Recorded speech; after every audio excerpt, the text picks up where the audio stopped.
यसलाई कसरी अगाडि बढाउन पर्छ भन्ने कुरा हामीले ख्याल गर्नुपर्छ जस्तो मेरो मनमा त्यो आयो। द्वन्द्ववादी दृष्टिकोण एउटा वैज्ञानिक दृष्टिकोण हो र यसले एउटा हामीलाई ठिक ठाउँमा पुर्याउँछ भन्ने कुरा मलाई लागेको छ र द्वन्द्ववादी दृष्टिकोण हामीले यो प्रयोग नगर्दाखेरि यो अधिभूतवादतिर जान्छ र अधिभूतवादले अन्ततः हामीलाई एउटा यथास्थानमै हामीलाई राख्छ भन्ने कुरा मेरो मनमा लागेर म त्यही हिसाबले यो नीति कार्यक्रमलाई चाहिँ त्यसरी मैले हेरेँ। यसरी हेर्दा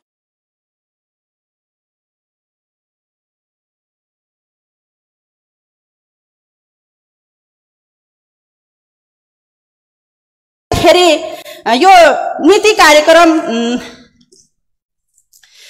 हेर्दाखेरि मैले यसलाई सकारात्मक पाटा यसको हेर्दाखेरि यो सीमित स्रोत र साधनको अधिकतम परिचालन गरी प्रदेशको सर्वाङ्गीण विकास गर्ने स्पष्ट दृष्टिकोण सहित नीति कार्यक्रम आएको मैले पाएँ।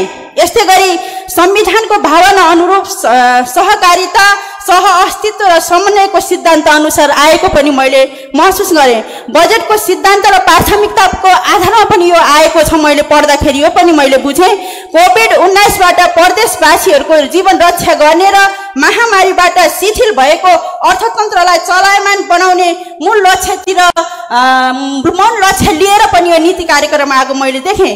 प्रदेश सरकार संघीयताको प्रभावकारी कार्यान्वयनमा प्रतिबद्ध छ, जिम्मेवारी छ र इमानदारीपूर्वक नीति कार्यक्रम आएको छ भन्ने कुरा मैले बुझेँ। प्रदेश सरकारले आफूले गरेको काम हालसम्म भएका उपलब्धिलाई वस्तुगत यथार्थपरक ढङ्गले समीक्षा गरेको छ, संस्थागत पनि गरेको छ र आगामी दिनमा कसरी अगाडि बढ्ने कहाँ टेकेर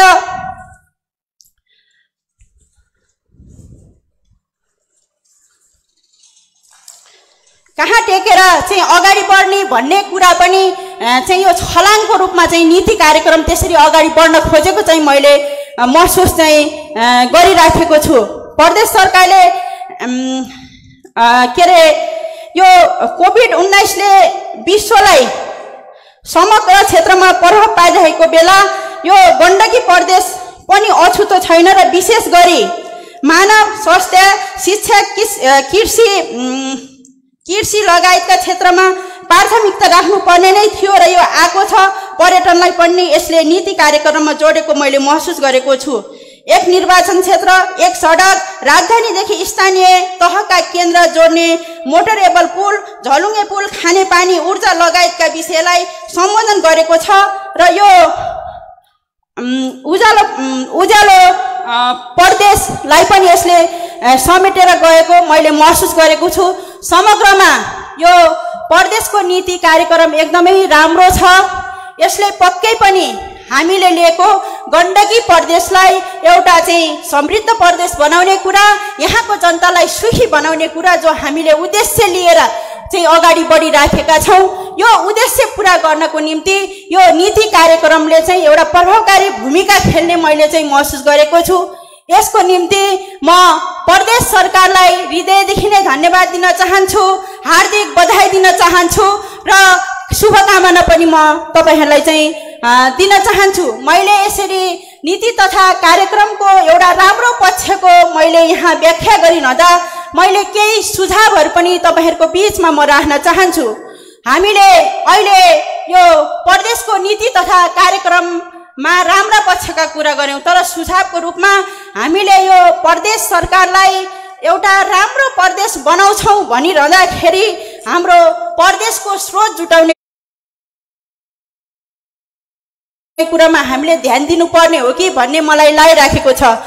यसैगरी कार्यान्वयन जसरी चाहिँ नीति कार्यक्रम आएको छ, कार्यान्वयन पक्ष चाहिँ केही न केही त भएको छ, तर प्रभावकारी कार्यान्वयन गर्ने सन्दर्भमा हामी कहीँ न कहीँ चुकेका छौं कि भन्ने कुरा मलाई लागेको छ र यो प्रभावकारी कार्यान्वयनको सन्दर्भमा हामीले कहाँ ध्यान पुर्याउन पर्ने हो, यसको बारेमा पनि हामीले सोच्ने हो कि भन्ने कुरा म सुझावको रूपमा राख्न चाहन्छु। हामीले देख्यौं एउटा राजनीतिक परिवर्तन पछि नयाँ आवश्यकता, नयाँ चाहनाहरू अगाडि आएका छन्। यसलाई पूरा गर्नको निम्ति हामीले हाम्रा पुराना कार्यशैलीले यसलाई चुम्न सक्दैन। यसको निम्ति हामीले हाम्रा चिन्तनहरू, हाम्रा व्यवहारहरू, हाम्रा कार्यशैलीहरू परिवर्तन गर्न जरुरी छ। त्यस कारणले गर्दाखेरि हाम्रा चिन्तन व्यवहार कार्यशैली परिवर्तन गर्नको निम्ति पनि हामीले ध्यान केन्द्रित गर्ने पर्ने हो कि भन्ने मैले तपाईहरुको बीचमा राख्न चाहन्छु। यो मानवीयता सहितको गण्डकी प्रदेश बनाउन पनि चाहिँ एउटा जोड गर्नुपर्ने हो कि भन्ने कुरा पनि म सुझावको रूपमा राख्न चाहन्छु। यो अघि थुप्रै यहाँ कुराहरू आए, नीति कार्यक्रममा दलितको विषयवस्तुहरूलाई पनि छोइएको छ। यहाँ आदिवासी जनजातिहरूको चाहिँ एउटा भाषा संस्कृतिलाई रक्षा गर्ने कुराहरू पनि आएको छ। अल्पसंख्यक सीमान्तकृत वर्गलाई पनि यसले एउटा छोएको छ, महिला वर्गलाई छोएकै छ। तर पनि फेरि हामीलाई लाग्छ हामीले समृद्धको कुरा गरिरहँदाखेरि सुखी नेपाली अथवा सुखी गण्डकी प्रदेशका जनता बनाउने भन्ने कुरा गरिरहँदाखेरि मलाई लाग्छ यो सन्दर्भमा हामीले कतिपय कुराहरू अलि उत्पीडनमा परेका, दोहोरो शोषणमा परेका, जस्तै महिलाहरू लैङ्गिक र वर्गीय दोहोरो शोषणमा पर्नु भएको छ। उहाँहरूको निम्ति एउटा आयमूलक उद्यमशील आत्मनिर्भर बनाउनको निम्ति प्रदेश सरकारले ठोस गर्नुपर्छ कि भन्ने म सुझाव राख्न चाहन्छु। र अन्तिममा मलाई लाग्छ यहाँ थुप्रै गुनासाहरू, थुप्रै सुझावहरू, थुप्रै व्यङ्ग्य आफ्नो धारणा त्यो टाइपले पनि आउने गरेको थियो। तर कहिलेकाहीँ मैले यो एउटा मुख्यमन्त्री जलवायु कृषिको कार्यक्रम हामीले व्याख्या गरिरहन्छौँ। मलाई लाग्छ यो एकदमै ठिक छ, यसलाई परिमार्जन गर्नुपर्ने कहाँ हो त्यो चाहिँ अब पछि कार्यविधिमा सच्याउन पर्ने हुन्छ होला। तर हाम्रो बहस कहाँ गयो भन्दाखेरि नीतिगत रूपमा भएन।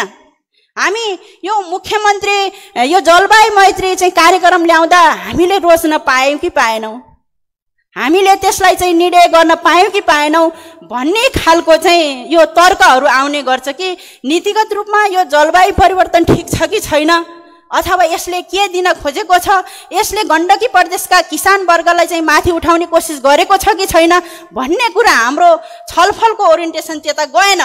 हाम्रो छलफलको ओरिएन्टेसन आफू केन्द्रित, आफैलाई केन्द्रित बनाएर आफू सहभागी हुँदाखेरि त्यो अलि राम्रो हुने खालको भन्नेतिर गइराखेको मैले महसुस गरेँ। त्यस कारणले गर्दाखेरि हामी नीति तथा कार्यक्रमको छलफल गर्दाखेरि हामीले एउटा नीतिगत रूपमा यो ठिक छ कि छैन, हामीले नीतिगत रूपमा यसरी लाँदाखेरि यो प्रदेशलाई माथि उठाउन सकिन्छ कि सकिँदैन भन्ने कुरा समग्र रूपमा हामीले चाहिँ राख्न सक्यौँ। त्यो पक्षमा हामीले बहस गर्न सक्यौँ भने मात्रै हामीले चाहिँ यो प्रदेशलाई अगाडि लान सक्छौँ होला भन्ने मैले आशा एवं विश्वास राख्दै अन्तिममा हामी सबै एकताबद्ध हौँ म यो आग्रह गर्न चाहन्छु। हामी एकताबद्ध भयौँ भने पक्कै पनि प्रदेश सरकार ल्याएको नीतिलाई हामी एकताबद्ध भएर लागू गर्न सक्यौँ भने पक्कै पनि हामी सबैको चाहना गण्डकी प्रदेशलाई एउटा समृद्ध प्रदेश बनाउने, यहाँको जनतालाई सुखी बनाउने कुरामा चाहिँ हामी सफल हुनेछौँ। यही आशा एवं विश्वास राख्दै यो 2077-78 को नीति कार्यक्रमलाई पूर्ण समर्थन गर्दै म बिदा हुन चाहन्छु। हस्त, धन्यवाद, नमस्कार। माननीय सदस्य श्री कृष्णबहादुर थापालाई छलफलमा भाग लिन समय दिन्छु। त्यसपछि माननीय सदस्य श्री भागवत प्रसाद मल्ल।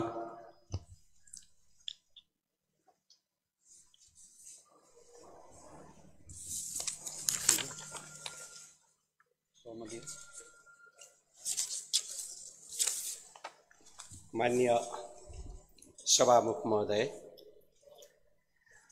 आज मलाई यो सम्मानित गण्डकी प्रदेशका जनताको सार्वभौम सभामा बोलिरहँदा म यहाँ केही इतिहासका नायकहरूलाई सम्झने आफ्नो कर्तव्य ठानेको चाहिँ छु। केही वर्तमानका नायकहरूलाई पनि सम्मान र सम्झनुपर्छ भन्ने आफ्नो कर्तव्य ठानेको चाहिँ छु। आजभन्दा 206 वर्ष अगाडि नेपाल एकीकरणको विस्तार हुँदै थियो। त्यो बेलामा कागडासम्मको नेतृत्व अमर सिंह थापाले गर्दै हुनुहुन्थ्यो। नालापानीको किल्लाको लडाईँमा बलभद्रले नेतृत्व गर्दै हुनुहुन्थ्यो। बुटोलको किल्लामा तत्कालीन कर्णेल उजबेर सिंह थापाले नेतृत्व गर्दै हुनुहुन्थ्यो। र त्यसरी यो देशलाई विस्तार गर्ने काम गरिएको चाहिँ थियो। त्यति मात्रै कहाँ हो र? तत्कालीन ब्रिटिस जर्नेल डक्टर लोनीले त्यो बेलामा अमरसिंहलाई एउटा पत्र लेखेका चाहिँ थिए, तिमी त्यो सानो मुलुकको जर्नेल भएर बस्नुभन्दा ठुलो मुलुकको सेनापति हुनको लागि म निम्ता गर्छु भनेर भन्दै थिए। र त्यो बेलामा उनले जवाफ दिएका थिए अमरसिंहले, म सिनु उदिनेर खाने स्यालको बच्चा होइन, म त बाघको बच्चा डम्मरू हो, यसको जवाफ लडाईँको मैदानमा हुन्छ भनेर भनेका चाहिँ थिए। आज म त्यो स्मरण गर्न चाहिँ चाहन्छु। त्यसरी संसारको इतिहासमा आज यो विश्वमा जम्मा 19 वटा देश छन् जो कसैको गुलाम बनेनन्, कसैको औपनिवेश बनेनन्। आज हामीलाई पनि त्यो पंक्तिमा राख्नुहुने ती महान योद्धाहरूप्रति यो सम्मानित सभामा आज म सम्झन चाहन्छु र उहाँहरूलाई स्यालोट गर्न चाहन्छु।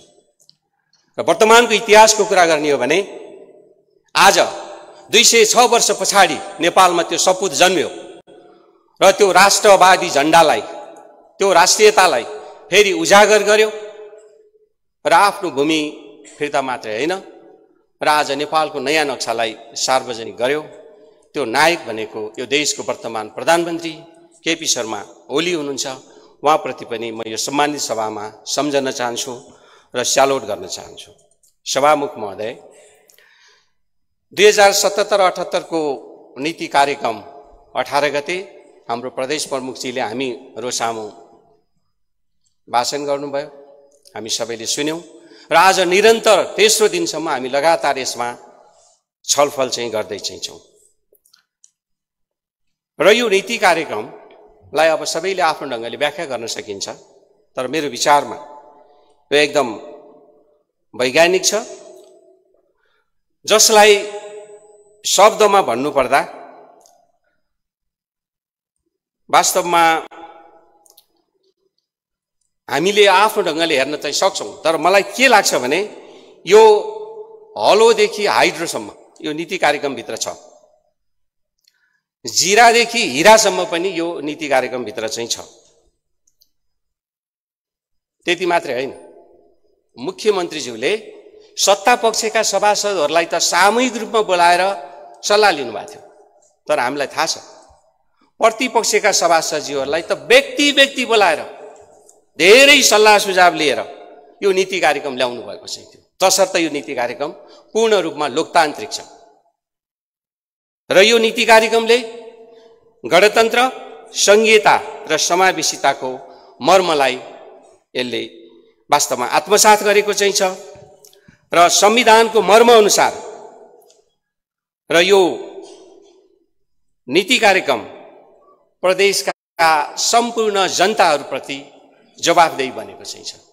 तसर्थ यो तथ्य, यो प्रमाणको आधारमा हामी सबैले भन्न सक्छौं र म भन्न चाहन्छु सगौरव, यो नीति कार्यक्रमप्रति मेरो पूर्ण रूपमा समर्थन छ र म सम्बन्धित मेरो पार्टी नेपाल कम्युनिस्ट पार्टी नेकपाको पूर्ण रूपमा समर्थन भएको म जानकारी गराउन चाहिँ चाहन्छु। सभामुख महोदय, र यहाँ मलाई एउटा विषय सम्झना आयो। यो नीति कार्यक्रम ठ्याक्क हेर्दा कस्तो छ भने चिन्नीलाई श्रीखण्ड, नचिन्नीलाई खुर्पाको भिड भन्ने नेपाली उखान छ, त्यस्तै छ। यो चिन्न सक्यौं भने हामीले यसमा राम्रो कुराहरू पाउन सक्छौं। अब चिन्न सकेनौं भने स्वाभाविक त्यो खुर्पाको भिड हुन नै चाहिँ सक्छ।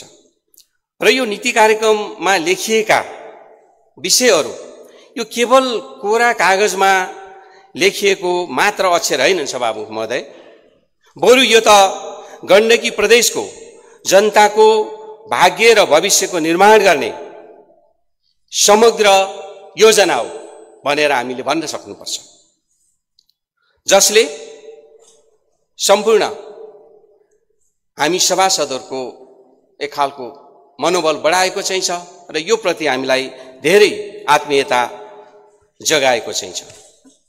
र त्यसको साथसाथै यो नीति कार्यक्रममा के यस्ता महत्त्वपूर्ण विषयहरू चाहिँ छन् जसले हाम्रो गण्डकी प्रदेशको एउटा छुट्टै पहिचान बनाएको चाहिँ छ। 7 वटा प्रदेशमा गण्डकी प्रदेश एउटा विशिष्ट पहिचान बोकेको एउटा छुट्टै काम गरेको प्रदेश हो भन्ने कुरा देखाएको छ। म त्यो यहाँ केही स्मरण गर्न चाहन्छु सभामुख महोदय।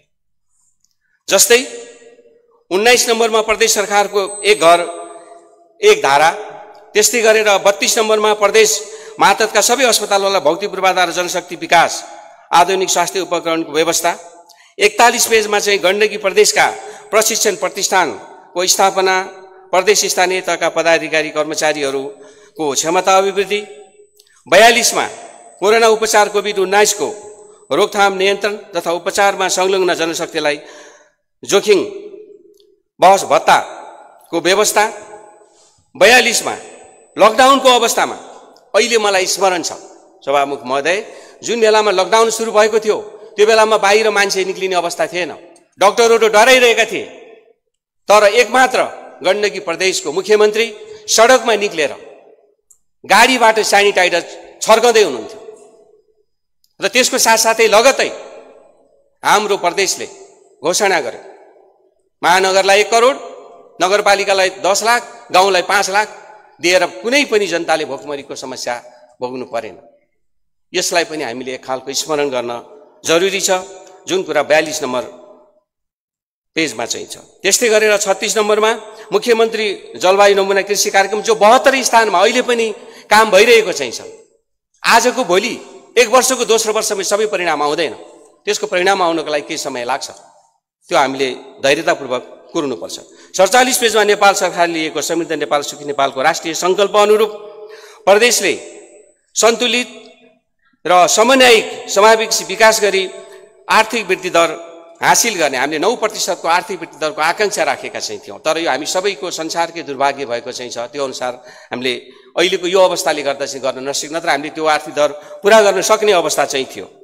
तल उल्लेखित 8वटा बुँदालाई समेटेर कार्यान्वयन गर्नुपर्छ, जसले गर्दा एउटा समृद्ध प्रदेश र सुखी नेपालीको सङ्कल्प पुरा हुन सक्छ। यी कुराहरू यहाँ समावेश छन्। 52 नम्बरमा कोभिड-19 को महामारीलाई मध्यनजर गर्दै प्रदेशका सबै अस्पतालहरूलाई हामीले पहिलोपटक 3 देखि 5 शय्याको जुन आइसियु बनाउने, 25 बेड र 50 र चाहिँ 200 शय्यामा यसको स्तर उन्नति गर्ने एकदमै सराहनीय चाहिँ छ सभामुख महोदय। र त्यसको साथसाथै 104 नम्बर पेजमा गण्डकी प्रदेशलाई नेपालको पर्यटनको हब मात्रै होइन कि यसलाई चाहिँ वास्तवमा हाम्रो राजधानीलाई पर्यटनकै राजधानी बनाउने कुराहरू यहाँ उल्लेख छन्। तसर्थ मलाई लाग्छ यो नीति कार्यक्रममा यो 10वटा विषयहरू असाध्यै महत्त्वपूर्ण चाहिँ छन्, जसले हाम्रो एउटा छुट्टै पहिचानहरू बनाएको चाहिँ छ। तसर्थ पनि यसलाई मैले पूर्ण रूपमा समर्थन गर्न चाहिँ चाहन्छु। र त्यसको साथसाथै केही आफ्ना सुझावहरू यहाँ राख्न चाहन्छु। हाम्रो गण्डकी प्रदेशको राजधानीमा पश्चिमाञ्चल नर्सिङ क्याम्पस छ, त्यसले आफ्नै टिचिङ हस्पिटलको निर्माण गर्दैछ। मलाई लाग्छ त्यसलाई हाम्रो प्रदेशको गौरवको योजनामा समावेश गर्दा राम्रो हुन्छ भन्ने मलाई चाहिँ लाग्छ। र अर्को कुरा, पोखराको लागि हामीले धेरै कुरा गर्नु पर्दैन। 4वटा काम गण्डकी प्रदेश सरकारले गर्नै पर्छ। एउटा काम पोखराको आउटर रिङ रोड हामीले बनाउनै पर्छ। दोस्रो काम पोखराको इनर रिङ रोड हामीले बनाउनै पर्छ। तेस्रो काम प्रदेश स्तरको राजधानीको स्ट्यान्डर्ड मेन्टेन गर्ने राजधानी बस पार्क हामीले बनाउनै पर्छ। र चौथो काम यहाँ रहेका सबै तालहरूलाई हामीले सकिन्छ एउटा अन्तर्राष्ट्रिय मापदण्ड स्तरको, सकिएन भने पनि कम्तीमा पनि एक खालको इन्भाइरोमेन्ट फ्रेन्डली त्यो चाहिँ वातावरणको संरक्षण गर्ने, यो 4वटा काम प्रदेश सरकारले गर्नुपर्छ भन्ने मलाई चाहिँ लाग्छ।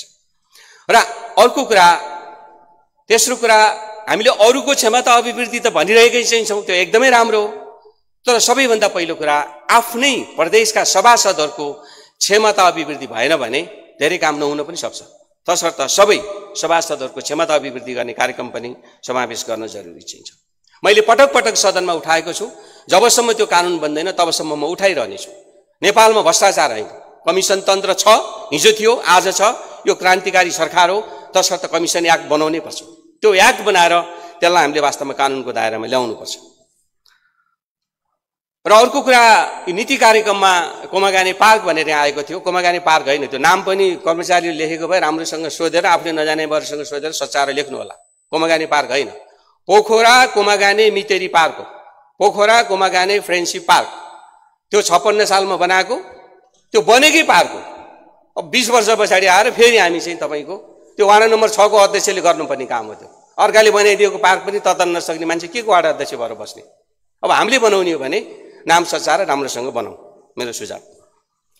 र अर्को जननेता मदन भण्डारी पोखरामै आएर यही हलमा यही ठाउँबाट बोलेर फर्कँदाखेरि उहाँको हत्या भएको।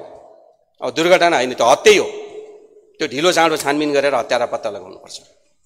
तर आज उहाँको नाममा एक मात्र मदनाश्रित स्मृति पार्क बनेको छ। त्यसलाई चाहिँ वास्तवमा व्यवस्था गर्नको लागि म हार्दिक अनुरोध गर्न चाहिँ चाहन्छु। र प्रदेश स्तरीय चाहिँ तपाईँको एक खालको यति सुझावहरू चाहिँ राख्दै मलाई यो समय प्रदान गर्नुहुने सभामुखज्यूलाई धेरै धेरै धन्यवाद व्यक्त गर्दै बिदा हुन्छु। धन्यवाद, नमस्कार। माननीय सदस्य श्री भागवत प्रकाश मल्ललाई छलफलमा भाग लिन समय दिन्छु। त्यसपछि माननीय सदस्य श्री मीना गुरुङ।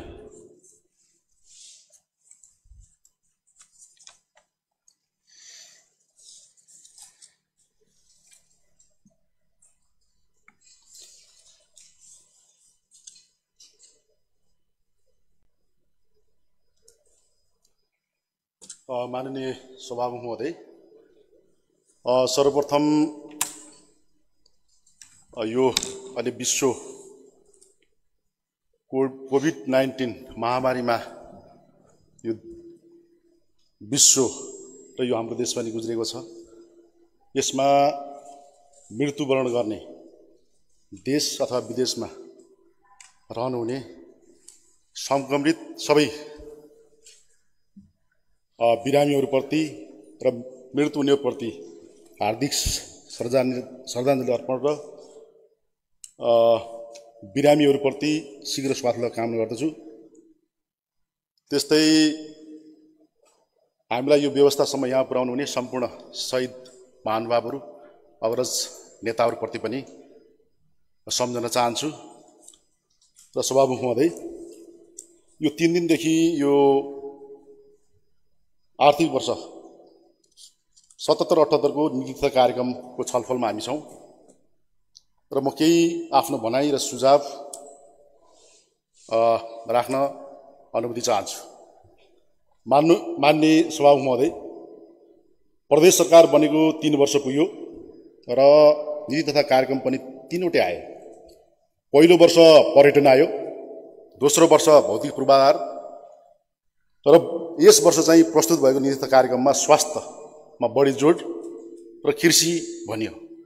तर स्वास्थ्य क्षेत्रको कसरी व्यवस्थापन गर्ने र कृषिको क्षेत्रमा व्यवस्थापन गरी प्रभावकारी बनाउने भन्ने बारे ठोस कुरा उल्लेख नगर्दा त्यसको कार्यान्वयनमा नीति तथा कार्यक्रम मौन हुँदा कार्यक्रम नतिजामुखी देखिँदैन। माननीय सभा महोदय, विश्वसहित हाम्रो देश कोभिड-19 बाट आक्रान्त छ, तर सरकारले प्रस्तुत गरेको नीति तथा कार्यक्रममा यसको बारेमा ठोस तवरबाट कार्यक्रम उल्लेख तथा समावेश गरेको छैन। स्थानीय तहका कर्मचारी र जनप्रतिनिधि रात दिन नभनी खटिरहेका छन्। प्रदेश सरकारले तत्काल स्थानीय सरकारलाई राहत कोषमा थप रकम दिएर कोभिडबाट मृत्यु हुने परिवारलाई राहत प्याकेज पेश गर्न सभामुख मार्फत सरकारलाई ध्यान आकर्षण गराउँछु। त्यस्तै हाम्रो स्याङ्जामा रोजगारीका लागि भारतमा गएका स्याङ्जा हरिनास गाउँपालिकाका एक युवा देवबहादुर थापा स्वदेश फिर्ता हुने क्रममा नेपालको सीमामा भित्रन नपाएर मृत्युवरण गर्नुहुने बाध्यता सिर्जना गर्ने र क्वारेन्टाइनमा बसेर घर फिर्ता हुने क्रममा स्याङ्जा फेदीखोला गाउँपालिकाका दिलबहादुर कार्कीको मृत्यु हुनुमा सरकारको गम्भीर त्रुटि रहेको छ। यस्ता गतिविधि पुनः नदिन सरकारले आवश्यक पहल गर्न आग्रह गर्दछु र उनीहरूको परिवारलाई आवश्यक क्षतिपूर्तिको व्यवस्था गर्न अपिल गर्दछु। त्यस्तै सभामुख महोदय, प्रदेश सरकारले प्रस्तुत गरेको नीति तथा कार्यक्रममा समावेश भएका योजनाहरू लागू गर्नका लागि आय स्रोत कहाँ छ, स्रोतको कसरी व्यवस्था गर्ने हो, कसरी ल्याउने हो, यसको बारेमा उल्लेख नहुँदा अन्यल सिर्जना भएको छ। यसका बारेमा नीति तथा कार्यक्रम प्रस्तुत छैन। त्यस्तै सभामुख महोदय, गण्डकी प्रदेशको सरकारले विभिन्न शीर्षकमा बजेटको व्यवस्थापन गरे पनि त्यसको कार्यान्वयन पक्ष फितलो मात्र नभएर कार्यान्वयनमा जटिलता देखिएको छ।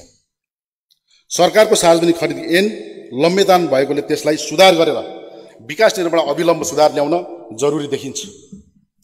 सरकारले गठन गरेको विकास परिषद बेतुकको छ।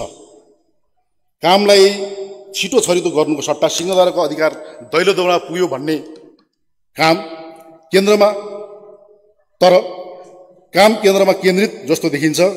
यसलाई सुधार ल्याउन आवश्यक छ।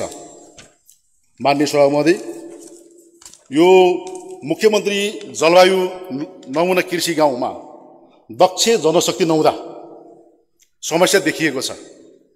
कार्यक्रममा खटिएका प्राविधिकले गाउँ र ठाउँ सुहाउँदो खेतीको व्यवस्था गर्नुको सट्टा अनेक बहानामा कृषकलाई दुःख दिने मात्र होइन, कार्यक्रम अनुसार कार्य नगरी कार्यक्रम फिर्ता लैजाने समेत धम्की दिने गरेका छन्। यसको लागि यो कृषि नमुना गाउँ जुन अपेक्षा गरिएको छ, जुन उपलब्धि गर्न पर्ने हो, त्यो हासिल गर्नबाट वञ्चित रहेका छन्। त्यस्तै माननीय सभा महोदय, यो अहिलेको नेतृत्व कार्यक्रममा चाहिँ यो यातायात सम्बन्धी, यो यातायात व्यवसाय, यातायातको सबै साथीहरूलाई यो समेटेको यो देखिएन। यो बुँदा नम्बर 142 मा के उल्लेख छ भने यातायात सम्बन्धी जनसङ्ख्याको चाप, सडकको क्षमता र सवारी साधनको सङ्ख्याको आधारमा वैज्ञानिक रुट पर्मिट प्रणालीको व्यवस्था अवलम्बन गरिने छ भन्ने नेतृत्व कार्यक्रममा आयो। तर हामीले 33 वटा कानुन पनि बनायौँ। त्यसमा 66 साल कार्तिक 1 गते राजपत्रमा प्रदेश सवारी साधन यातायात व्यवस्था गर्न बनेको ऐन पनि पारित भयो र प्रकाशित पनि भयो। तर जुन लक्ष्य प्राप्त गर्न कानुन बनायौँ, देशका अन्य देशको प्रदेशको कुरा छोडौँ, गण्डकी प्रदेशको केन्द्रमा चल्ने ट्याक्सीको सहज रूपमा रुट पर्मिट नपाएर यातायात व्यवस्था कार्यालयले 5 लाखदेखि 9 लाखसम्म रुट बापत रकम लिने गरेको देखिएको छ। यसमा अर्थ विकास समितिको बैठकमा माननीय भौतिक पूर्वाधार मन्त्री ज्यूको उपस्थितिमा यो बारेमा प्रष्ट कुरा राखेका हामीले थियौँ र यो विषयलाई जोरदार रूपमा हामीले माग पनि उठायौँ र हाम्रो अर्थ विकास समितिको मान्यजीले म यो सदनमा कुरा राख्छु पनि भन्नुभयो, तर यो कुरा उठेन। त्यसतर्फ कुनै प्रयास नहुँदा सम्बन्धित मन्त्रालय र विषयगत कार्यालय रुट पर्मिट बापतको रकम प्राप्त गर्ने खेलमा लागेर भ्रष्टाचार त गरेको होइन भन्ने शङ्का उत्पन्न भएको छ। किनभने यो प्रश्न छ, यो पैसा उठाएर खाएका छन्, तर यो नीतिमा यो रुट फ्री गर्ने भनेको छ र यो रुटमा पैसा उठाएर खाएका छन्। यो सरकार के हेरेर बसिरहेछ? यो अहिले अग्रज विद्वान मान्यज्यूले के भन्नुभएको थियो भने यो बुझ्नेलाई चाहिँ श्रीखण्ड नत्र खुर्पाको बिँड भन्नुभएको थियो। यो खुर्पाको बिँड हो या यो श्रीखण्ड हो, बुझ्न जरुरी छ। त्यस्तै मान्य सभा महोदय, विवादित निर्वाचन क्षेत्र पूर्वाधार विकास कार्यक्रम अन्तर्गत संसद विकास कोष तत्काल खारेज गरेर स्वास्थ्य वा विशेष पूर्वाधार योजना कार्यान्वयनमा ल्याउँदा उचित देखिन्छ। सरकार नतिजा नदिने उक्त कोष कार्यान्वयन तल्लीन देखिन्छ। यस कार्यक्रमतर्फ म सरकारको कोषमा उचित रकम छ न त निका विकासमा नतिजा आएको छ। त्यस्तै सभामुख महोदय, नेपालको ऐतिहासिक जनआन्दोलन जनयुद्ध र विभिन्न चरणमा चलेका आन्दोलनमा घाइते बेपत्ता र शहीद परिवारलाई प्रदेश सरकारले गत वर्ष रोजगार बनाउने भनेर योजना ल्यायो। तर उक्त कार्यक्रम यो कुरा भएको हो। सरकारलाई प्रश्न गर्दै सरकारको ध्यान आकर्षण गर्न चाहन्छु। सरकारले चालु वर्षमा पुनः सोही कार्यक्रम अन्तर्गत विशेष कार्यक्रम सञ्चालन गर्ने योजना अगाडि सारिएको छ। तर सरकारले अघिल्लो वर्ष पुरा नभएको कार्यक्रमलाई भाषागत परिवर्तन गरेर घाइते बेपत्ता र शहीद परिवारलाई अपमान गरेर बोल्ने र कुरा नगर्ने प्रविधि आइरहेको छ। कार्यक्रममा का बारेमा सरकारको तर्फबाट तत्काल जवाफ दिन अनुरोध गर्दछु। त्यस्तै सभामुख महोदय, कोरोना भाइरसबाट सम्भावित प्रभावितलाई क्वारेन्टाइनमा बस्ने व्यवस्था गर्ने र सरकारतर्फ दैनिक 500 रुपियाँ दिने भत्ता भनेर घोषणा गरियो। हामीले अहिले यो युट्युबमा पनि हामीले चाहिँ केही मन्त्रीजीहरू बोलेको हामीले यहाँ चाहिँ प्रश्न हामीले देखिन सकिन्छ। तर त्यो किन दिइएन, किन यो प्रचारबाजी गरियो, यसको विषयमा पनि म प्रश्न, यसको जवाफ माग्दछु। त्यस्तै विदेशबाट वैदेशिक रोजगारबाट फर्केर युवाहरू चाहिँ आउनु भएको छ, स्वदेशमा रोजगार गर्ने गरी आउनु भएको छ। सरकारको नेतृत्व कार्यक्रममा यो मौन बसेको छ, यसमा छैन। उनीहरूले रोजगार र स्वरोजगार बनाउनका लागि आवश्यक पहल गर्न प्रभावकारी रूपमा चाहिँ बजेटमा समावेश गर्न आग्रह गर्दछु। म फेरि पनि के अनुरोध गर्न चाहन्छु भने यो रोजगार र स्वरोजगारको चाहिँ आउने बजेटमा प्रष्ट लेखेर ल्याउनुहोस्, सरकारलाई म अनुरोध गर्न चाहन्छु। त्यस्तै यो 1 महिना यो लकडाउन अवधिमा मैले एउटा पत्रिका पढेको थिएँ माननीय सभामुख महोदय। त्यसमा के समाचार देखेँ, गण्डकी प्रदेशका मुख्यमन्त्री नायकी शैलीमा कोभिड-19 कोरोना भाइरस नेपाल भित्रिएपछि प्रदेश नाका तथा स्याङ्जा जिल्लाको नाका रामदीमा गण्डकी प्रदेश सिल गर्ने नाममा गएको देखियो। तर नाका सिल गर्ने क्रममा जाँदा उक्त क्षेत्रका जनप्रतिनिधि समन्वय नगर्दा मैले समेत स्वागत गर्न पाइनँ। तर आज यही रोस्टमबाट रामदीमा मुख्यमन्त्रीलाई स्वागत गर्न चाहन्छु। कोभिड-19 को विषय र प्रदेशका समग्र विकासका विषयलाई कुरा गर्न जाँदा जुन प्रतिपक्षी दलको नेताको टोली एउटा मुख्यमन्त्रीज्यूको चाहिँ कार्यकक्षमा बोलाएर जानुहुन्छ, समय लिएर चाहिँ जानुहुन्छ। त्यहाँ के हुन्छ भने प्रतिपक्षी दलका नेता समेत लेखा समितिका सभापति मान्य कुमार खड्का मान्यजीलाई अभद्र व्यवहार गरिएको छ। त्यस घटनाप्रति घोर आपत्ति जनाउँछु। अभद्र व्यवहार भएको यो नीति तथा कार्यक्रममा चाहिँ देखिएन। यो सरकारले, सरकार प्रमुखले प्रतिपक्षलाई चाहिने देख्ने यो व्यवहार यसलाई सुधार्न जरुरी छ। त्यस्तै यो नायकी शैलीको अन्त्य गर्दै प्रमुख प्रतिपक्षी दलले दिएको सुझावलाई नीति तथा कार्यक्रममा समावेश गर्न म जोडदार माग गर्दछु। त्यस्तै यो सदनमा के अनुरोध गर्न चाहन्छु भने यो संसदको कुरा सांसदले नै चाहिने कुरा काट्ने अथवा चाहिँ जवाफ दिने, यो हाम्रो गण्डकी प्रदेश सरकारको चाहिँ हाम्रो प्रवक्ता कतिजना हुनुहुन्छ सभामुख मार्फत सरकारलाई म यसको चाहिँ माग गर्न चाहन्छु। र त्यस्तै नीति तथा कार्यक्रममा प्रचारमुखी देखिएको छ। आउँदो बजेटमा आम नागरिकलाई कोभिड-19 बाट जोगाउने र त्यसबाट प्रभावितलाई भोगबाट बचाउने कार्यक्रम सहित समग्र प्रदेशको शीघ्र तीव्र विकास निर्माणमा केन्द्रित हुँदै समृद्ध प्रदेश निर्माणमा जुट्न सबैमा अपिल गर्दै बिदा हुन्छ। धन्यवाद। जय नेपाल। माननीय सदस्य श्री मीना गुरुङलाई छलफलमा भाग लिन समय दिन्छु। त्यसपछि माननीय सदस्य श्री दीपक थापा।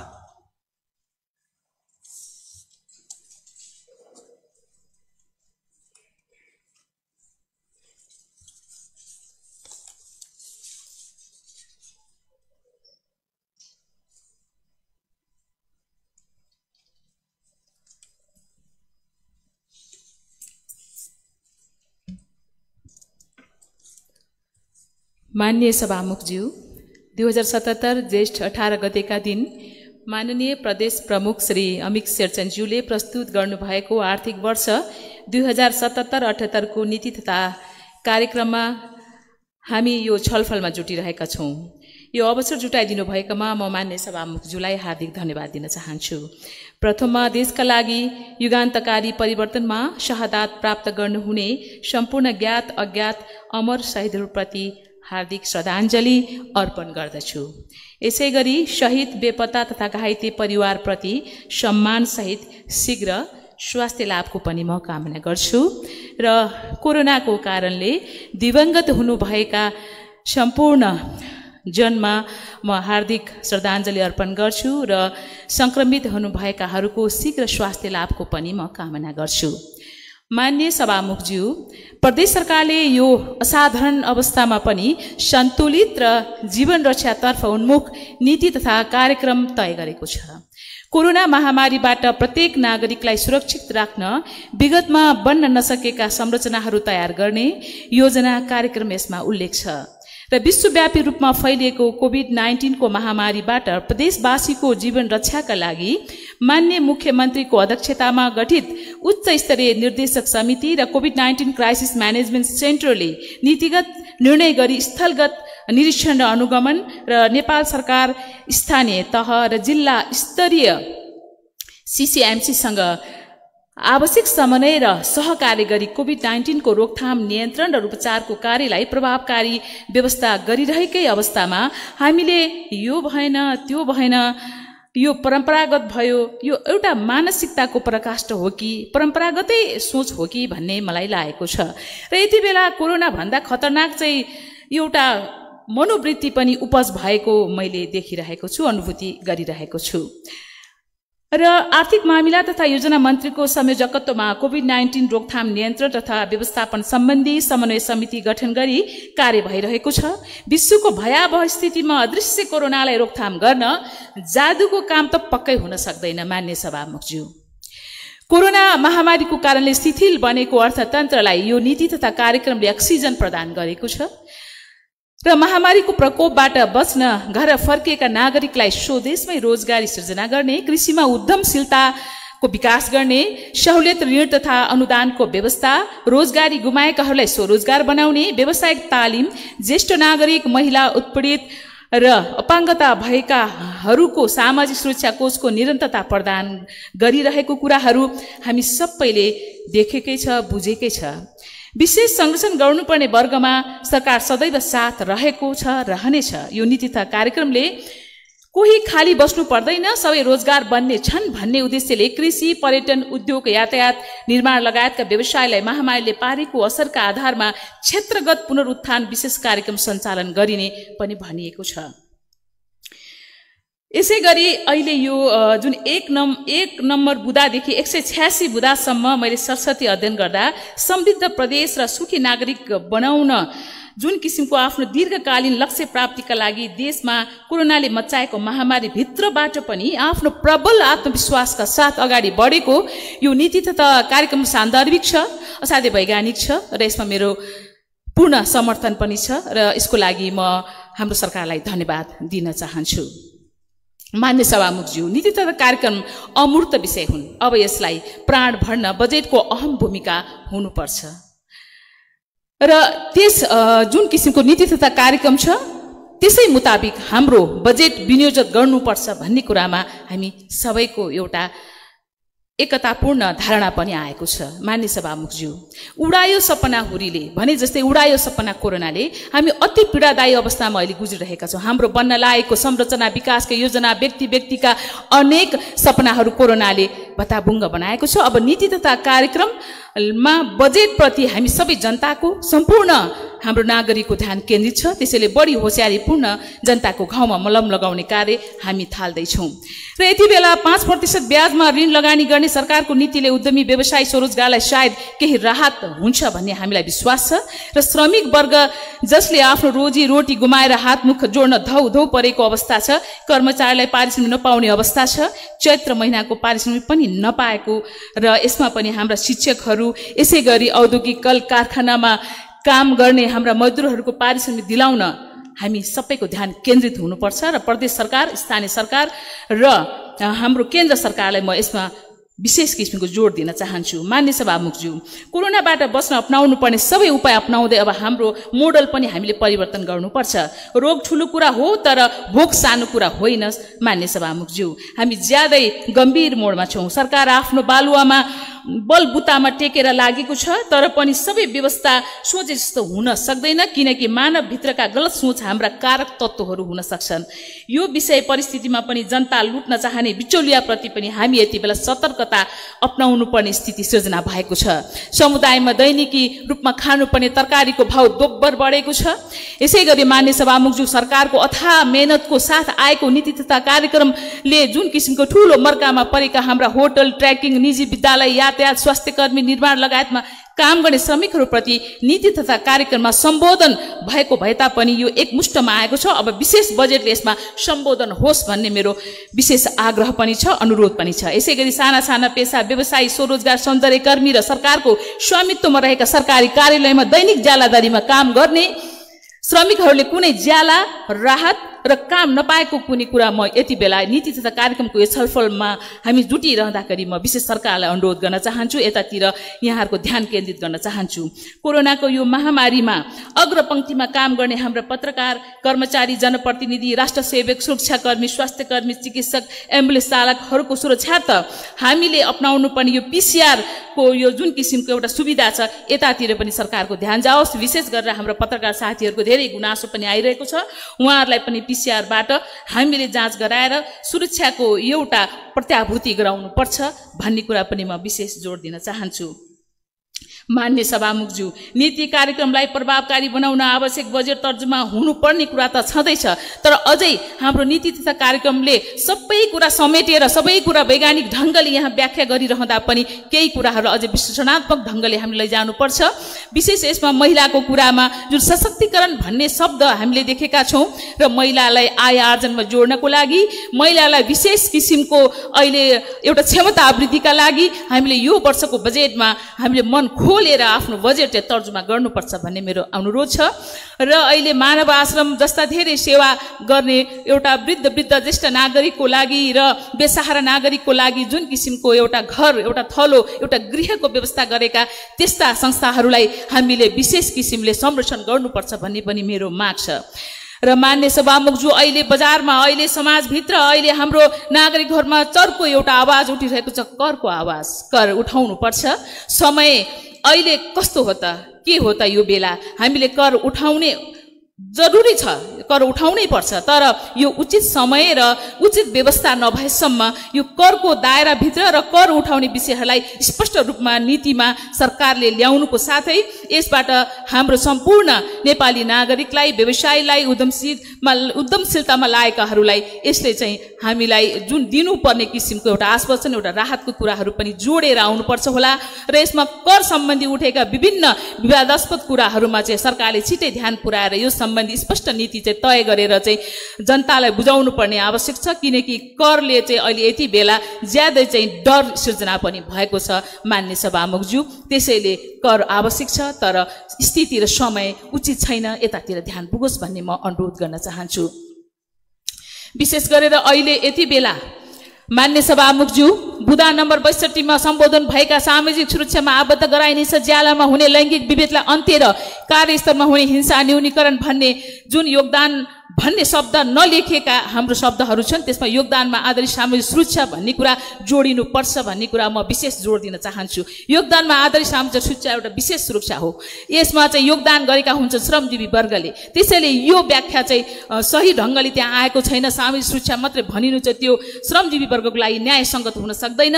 योगदानमा आधारित सामाजिक सुरक्षा भन्ने कुरा नलेखेकोमा चाहिँ म यो त्रुटि भएको पनि म जानकारी गराउन चाहन्छु। यसलाई सच्याउनु हुन र यो बारे स्पष्ट नीति पनि ल्याउनु हुन, कार्यक्रम ल्याउनु हुन, बजेट पनि यसमा विनियोजित गर्नु हुन पनि म यो सम्बन्धी गर्नुपर्ने हरेक हाम्रा जनताको लागि, श्रमिकको लागि गर्नुपर्ने कुराहरूमा सरकारको ध्यान जाओस् भनेर म विशेष जोड दिन चाहन्छु। किनकि यो योगदानमा आधारित सामाजिक सुरक्षाले दुर्घटना र अशक्ततालाई सुरक्षा प्रदान गर्छ, औषधि उपचार र स्वास्थ्य तथा मातृत्वलाई सुरक्षा प्रदान गर्छ, आश्रित परिवार सुरक्षा योजना छ, वृद्ध अवस्था सुरक्षा योजना यसमा समेटिएका छन्। आदरणीय माननीय हाम्रा सभामुखज्यू, यो कुरा विशेष आजको यो हाम्रो नीति तथा कार्यक्रममा छलफल गरिरहँदा बुझ्नुपर्छ र मैले बुझाउने चेष्टा धेरैचोटि गरि नै रहेको छु मान्य सभामुखज्यू।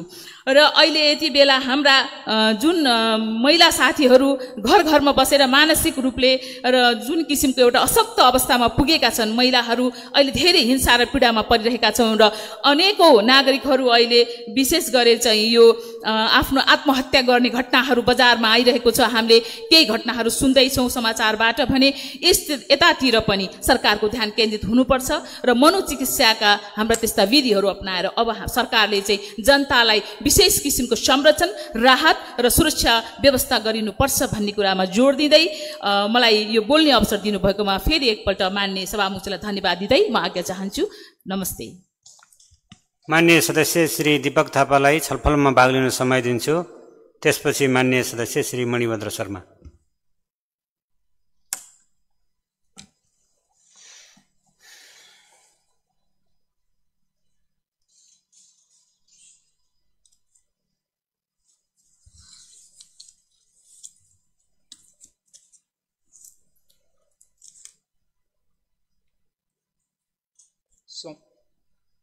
माननीय सभामुख महोदय, आज हामी 2077-78 सालको नीति तथा कार्यक्रममा हामी छलफल र यसमा भएका नीतिहरूबारे कार्यान्वयन गर्ने र योभन्दा विगत वर्षका योजनाहरू र आगामी वर्षका अब आउने योजनाहरूलाई कार्यान्वयन गर्नुको निम्ति हामी एउटा सल्लाह सुझाव राय हामी यहाँ छलफलमा उपस्थित छौँ। त्यसैले यहाँ सबै माननीयज्यूहरूले पनि आफ्नो राय आफ्नो सुझावहरू यहाँ व्यक्त गरेको छ। त्यसैले म पनि आफ्नो राय यहाँ राख्न अनुमति गर्न चाहन्छु। महोदय, यो जुन कि हाम्रो 77-78 सालको नीति कार्यक्रम यो सबै मलाई ठिकै लागेको छ। जुन कि यहाँको हाम्रो यहाँको अहिलेको हालको वस्तुगत अवस्था, हाम्रो आफ्नै यो प्रदेशको आत्मगत अवस्था र अहिले कोरोना भाइरसले संक्रमित भएर विश्वमा नै एउटा चाहिँ पीडित दर्जनन भएको बेलामा समय सन्दर्भमा जे जति यहाँ समेटेको छ यो समय सान्दर्भिक पनि यो चाहिँ ठिकै छ। तर मैले यहाँ विनम्र अनुरोध के मात्र गर्न चाहेको भने जुन हाम्रो कार्यनीति हाम्रो यो ठिक हुँदाहुँदै पनि तर हाम्रो कार्यक्रमहरू कार्यान्वयन गर्ने पक्षमा कहीँ यो हामी आफैबाट कहीँ ढिला सुस्ती हुने र कहीँ यसलाई कार्यान्वयनमा अन्यल हुने यो खालको एउटा हामीसँग रहेको छ। त्यसैले यसलाई सच्याउनेको साथ र कहीँ यसका शब्दहरू कहीँ यहाँका केही योजनाहरू अपुरो र त्यहाँ हुन सक्छ। यसैको विषयमा मैले थोरै सुझाव मात्रै राख्न चाहेँ र मलाई सबैभन्दा लागेको यहाँका जुन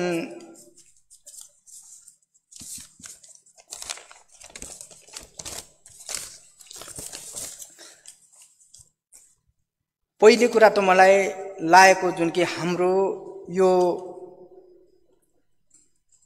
राज्यको संरचना र राज्य शक्ति बाँडफाँडमा र साथै त्यसमा प्रदेश सरकारको कार्य सम्पन्न शासकीय प्रणालीको सम्बन्धमा थोरै मलाई लागेको नमुना सुझाव राख्न चाहे कि हाम्रो संविधानले 2072 सालको संविधानले हाम्रो शासन प्रणाली संघीय राज्य हो।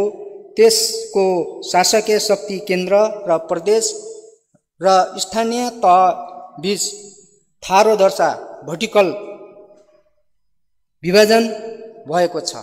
शासन प्रणालीका हिसाबले संघ राज्य प्रतिनिधि सभा वा संसदीय शासक प्रणाली अपनाएको छ, जसमा संघ केन्द्रमा संवैधानिक सरकार प्रमुख कार्यकारिणी प्रधानमन्त्रीको व्यवस्था गरिएको छ। त्यसै गरी प्रदेशमा प्रदेश मुख्यमन्त्रीको व्यवस्था गरेको छ। त्यसरी नै जुन कि स्थानीय तहमा त्यहाँ एउटा नगरपालिकामा नगर प्रमुख र गाउँपालिकामा अध्यक्षहरूको व्यवस्था गरिएको छ। तर मलाई यहाँ लागेको प्रशासनिक कार्य सम्पादकमा स्थानीय तहहरूमा प्रमुख प्रशासकीय अधिकृत लेखा प्रमुख संघ अन्तर्गत नै राखिएको छ र अरू कर्मचारी स्थानीय तह अनुसार व्यवस्था अरू कर्मचारीहरू व्यवस्था गरिएको छ भने प्रदेशको स्थानीय तहमा प्रशासन प्रणाली कार्य सम्पादन व्यवस्थामा गर्ने कर्मचारीहरूमा हाम्रो उपस्थिति अथवा जिरो छ। त्यसैले मैले यो कुरा किन उठाउन खोजेको भने हामीले जुन कि यो हाम्रो प्रदेशबाट जुन आएका योजनाहरू कार्यक्रमहरू हाम्रो काम गर्ने ठोलो भनेको नै त्यो एउटा स्थानीय तह हो।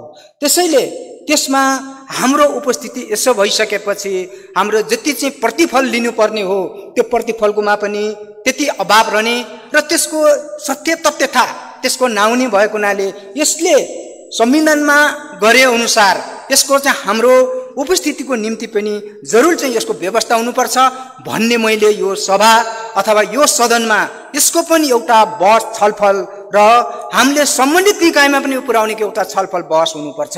यदि हाम्रो त्यो खालको प्रशासनिक निकायहरू हाम्रो प्रशासनिक चाहिँ नेतृत्व भएन भने हाम्रो कुनै पनि त्यो चाहिँ जिम्मेवारी चाहिँ पुरा हुन सक्दैन र त्यो कामहरू चाहिँ पारदर्शी पनि हुन सक्दैन। मैले यति मात्र अनुरोध गर्न चाहे।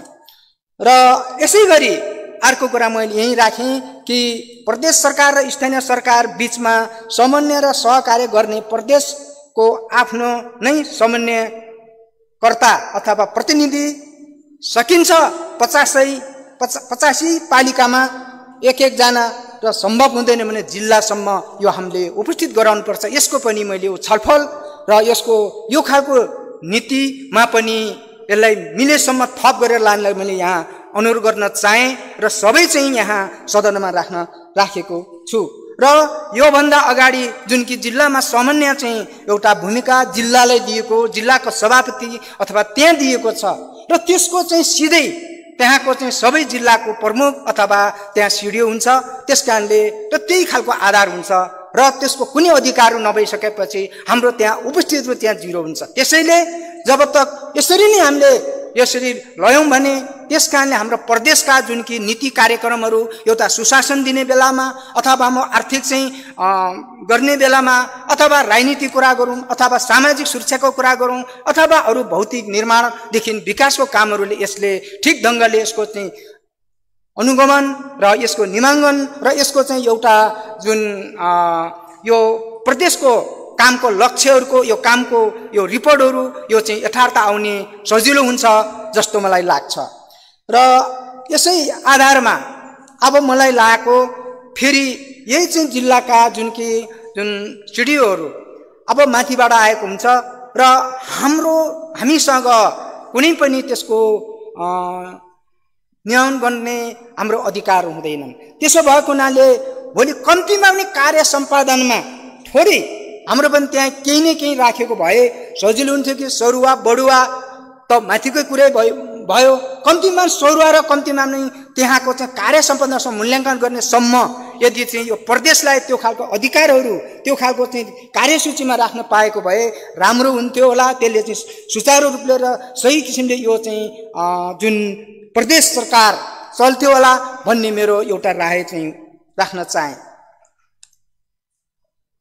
र अर्को कुरा यहाँनिरै मैले फेरि पनि यही चाहिँ शक्ति बाँडफाँडको मैले र जुन कि क्षेत्र अधिकार कुरा राख्न चाहेँ।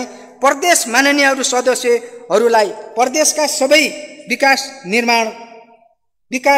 निर्माण कार्यमा सक्रियता साथ अनुगमन र नियमन गर्न भूमिका चाहिँ जिम्मेवारी दिनुपर्ने हुन्छ कि अहिलेसम्म कतै कतै यो खालको चाहिँ पुरै चाहिँ जिम्मेवारीबाट आफ्नो कर्तव्यबाट आफ्नो भूमिकाबाट आफ्नो दायित्वबाट त्यो विचलन नभनौँ कतै अल्मलिएको हो कि जस्तो चाहिँ लागेको हुनाले यसले ठोस गरेर न त्यसले चाहिँ लयौँ भने यसले जुन कि हाम्रो सबै आफ्नो जिम्मेवारी पुरा हुनेछ र जुन कि जनताबाट हामी सम्बन्धित ठाउँमा जोडिन सक्छौँ र यो खालकोले जुन कि यहाँबाट चाहिँ अब अहिलेसम्म हामी एउटा त्यहाँका चाहिँ विकासका कामहरू योजनाका कामहरू कुनै पनि त्यहाँका चाहिँ कर्मचारी राख्ने कामहरू कुनै त्यस्तो पर्यो भने तलबाट यसो गरिदिनुहोस् माननीय उसो गरौँ माननीय भनेर आउने सबैले मन्त्रीदेखि सबैले त्यो खालको सुझाव सल्लाहहरू त्यसै गरी घेराबन्दी गर्ने। तर चाहिँ हामीले यहाँबाट गरेको विकास निर्माणको कामहरू तल गइसकेपछि तपाईँ हामी कुनै मान्यहरूलाई कुनै पनि खोज्ने कुनै पनि सोध्ने कुनै पनि त्यसको खालको चाहिँ हामीसँग आउँदैनन्। त्यसैले त्यो खालको चाहिँ जिम्मेवारी चाहिँ दायित्व दियो भने यता माननीयहरूलाई चाहिँ आफ्नो जिम्मेवारी दायित्व पनि पुरा हुन्छ। अर्को चाहिँ हामीले चाहिँ यहाँको योजनाहरू पनि त्यो पुरा हुने र त्यो चाहिँ कहीँ फेरि अस्पष्टता अथवा कतै चाहिँ यहाँको चाहिँ त्यो फर्चुल पनि नहुने मलाई यस खालको एउटा सुझाव राख्न चाहेँ। त्यसैले जुन कि हाम्रो यो कार्यविधिमा मेरो भन्नु त्यति केही छैनन् तर चाहिँ केही कुरा चाहिँ समग्रमा चाहिँ मलाई लागेको अहिलेको चाहिँ सन्दर्भमा सबै चाहिँ आउँदाखेरि अहिले हामी पनि यो राज्य सत्तामा संवैधानिक जुन सङ्घीय राजतन्त्रमा गणतन्त्रमा यहाँ हामी जुन एउटा आत्मनिर्भर अर्थतन्त्रको जुन कि यहाँ एउटा जुन कि लक्ष्यसहित राखिएको छ। त्यसैले अहिलेको यो जुन कि अर्थतन्त्रको अहिले उदारवाद अर्थतन्त्रलाई नै हामीले निरन्तर दिएर जाने हो कि एउटा राष्ट्रिय आत्मनिर्भर अर्थतन्त्रको लागि यसलाई लिएर जाने हो। यसको निम्ति पनि बहस र छलफल गर्न हामीलाई जरुरी देखिन्छ। किनभने यदि चाहिँ हामीले आत्मनिर्भर राष्ट्रिय अर्थतन्त्र यदि हामी अगाडि बढाउने भने हामीले त्यस्तो खालका केही चाहिँ चिजहरू जस्तै अहिले हेर्ने हो भनेदेखि पनि जुन यहाँका चाहिँ शिक्षा स्वास्थ्य चिजहरू पनि अहिले चाहिँ एउटा प्राइभेट आफ्नो चाहिँ निजीहरू छन्। त्यसले गर्दा गम्भीर सङ्कटहरू परिराखेको छ कि जुन यहाँ यही महामारी एउटा कोरोना भाइरसले पनि जुन यो आक्रमण गर्ने बेलामा यसको आधारमा कतिपय चाहिँ प्राइभेट चाहिँ एउटा जुन विद्यालय नै भन्नुहोस् अथवा स्वास्थ्य भन्नुहोस् त्यहाँ त्यो खालको चाहिँ सेवा सुविधा पुगेछन् अझै हस्पिटलहरूमा। त्यस कारणले उपचार गर्नै मान्दैन। अरू खालको चाहिँ यो बाहेक पनि अरू पनि उपचार गर्न मान्दैनन्। यो खालको स्थिति भएको हुनाले यदि त्यो खालको ल्यायो भने राज्यको आफ्नो मात्रात्मकसम्म ल्याउन सक्यो भने हामी यसले चाहिँ अगाडि बढ्न सक्छौँ। त्यसैले चीनमा यो महामारी रोग पहिले लागेको अहिले उहाँहरूले एउटा नियन्त्रण गरेर आयो र अहिले त्यहाँ एउटा करिब चाहिँ एउटा नियन्त्रणमा छ। तर त्यसरी नै अमेरिकामा संसारमा सबैभन्दा आक्रमण गरिराखेको छ। बढी मृत्यु 1 लाख भन्दा बढी पनि मृत्यु भइसकेको छ। तर के त्यहाँ चाहिँ असक्षम हो? के त्यहाँ डाक्टरहरू नभएको हो? तर त्यहाँ कहीँ न कहीँ चाहिँ अर्थतन्त्रको कहीँ न त्यसको चाहिँ समस्या रह्यो। त्यसैले त्यो खालको एउटा चाहिँ जुन कि अर्थतन्त्रको आधारले गर्दा त्यहाँ निजी छ, आफ्नो निजी स्वामित्वहरू छन्। त्यसले गर्दाखेरि त्यो खालको चाहिँ मान्छेलाई केन्द्रित गर्न सकेन। त्यहाँका स्वास्थ्यहरूलाई, त्यहाँका प्राविधिकहरूलाई, त्यहाँका अर्थतन्त्रलाई गर्दाखेरि त्यो भयभीत भएको। त्यसैले हामी बेलैमा यदि छलफल हो भने हामी यहाँनिर यही खालको राख्दै अरू विषयवस्तुहरूलाई पनि छलफलमा राख्ने अनुरोध गर्दै म यहीँ बिदा हुन चाहन्छु। हस्त नमस्कार। माननीय सदस्य श्री मणिभद्र शर्मालाई छलफलमा भाग लिन समय दिन्छु। त्यसपछि माननीय सदस्य श्री रोशनगा मगर।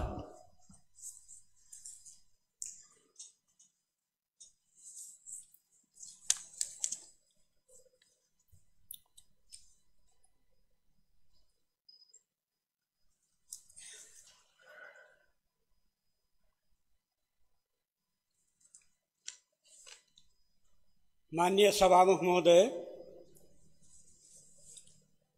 हाम्रो नीति तथा कार्यक्रमका 5औं 6औं पेजहरूसम्म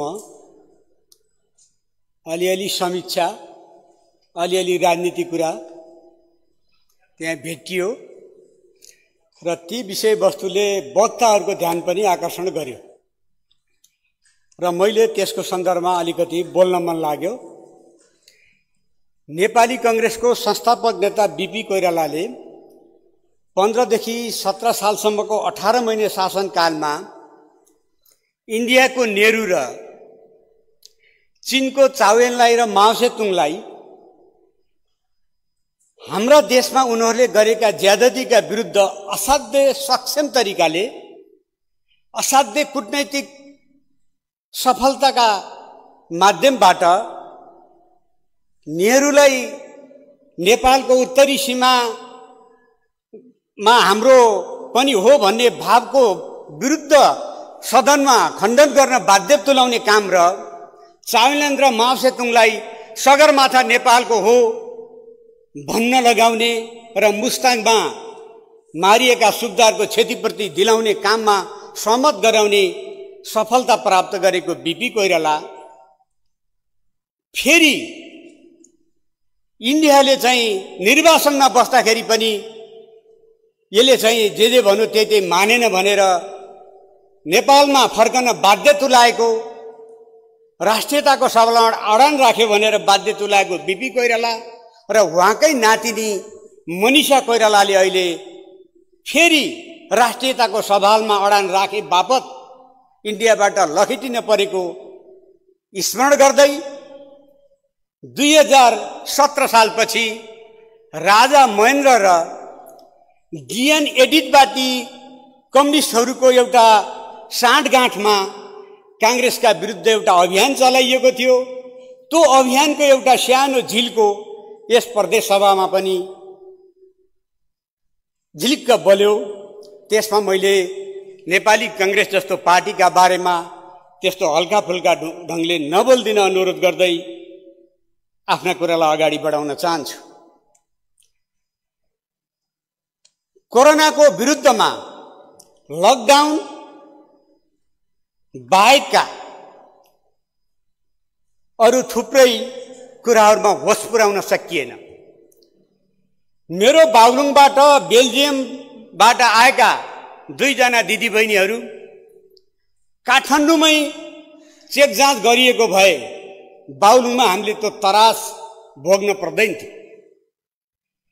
त्यस्तै गरेर इन्डियाबाट बोर्डरमा आएका दाजुभाइहरूलाई दिदीबहिनीहरूलाई सहज रूपमा यता आउन दिएर व्यवस्थापन गरेको भए नदीमा हाम फालेर र खुला बोर्डरबाट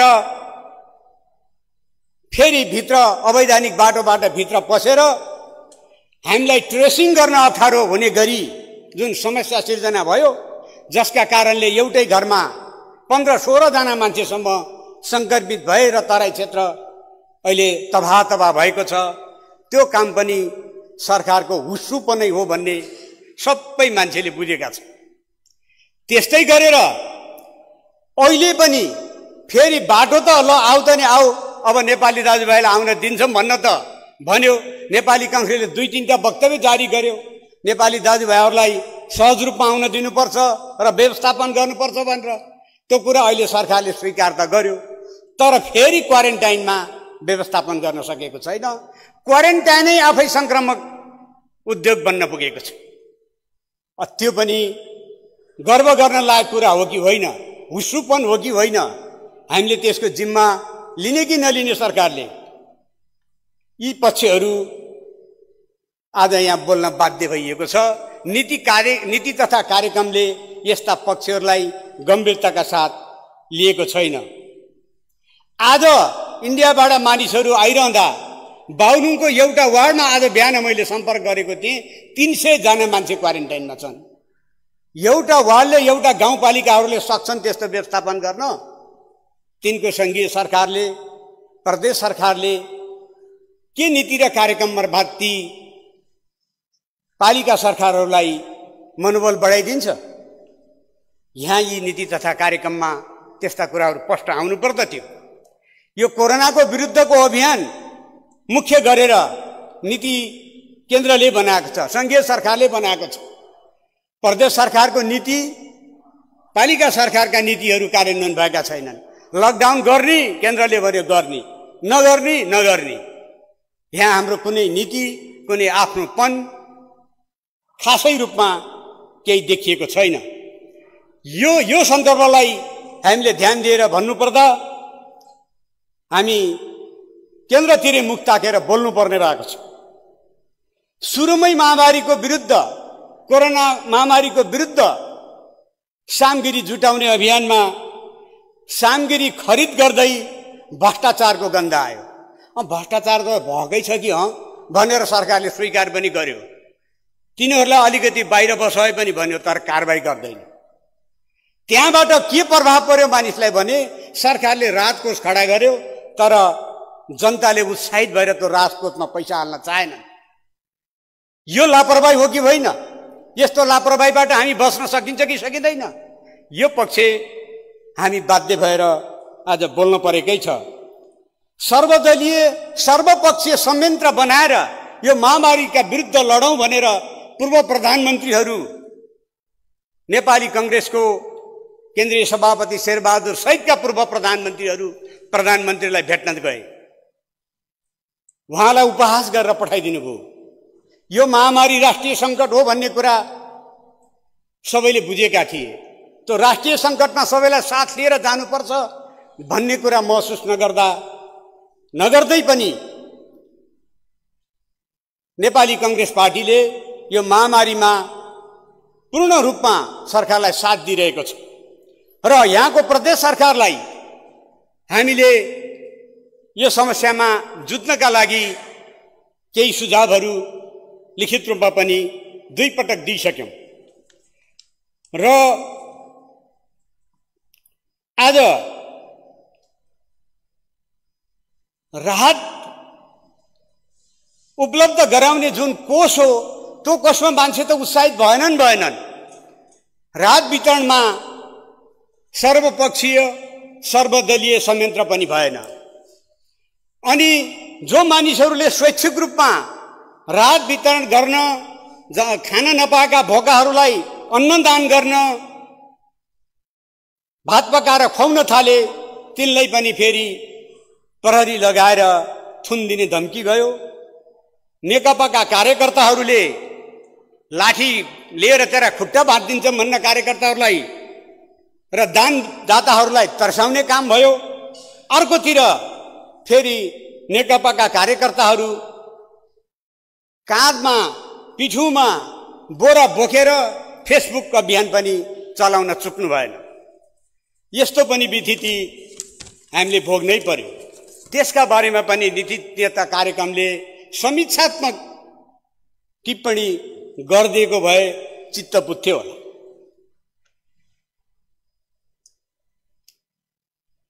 हामीले कम्तीमा पनि 6 महिनासम्म पुग्ने अन्न भण्डारण गरौँ, यो अहिले प्रदेश सरकारले तीव्रताका साथ गरोस् भनेर लेखेर दियौँ। अहिले अत्यावश्यक खाद्य सामग्रीहरू आज बिहानको मैले बजार सर्वे गर्दा यो 2 महिनाभित्रमा 40% मूल्य बढेको छ। तरकारी फलफुलहरू त 80, 70, 100% सम्म मूल्य बढेको छ।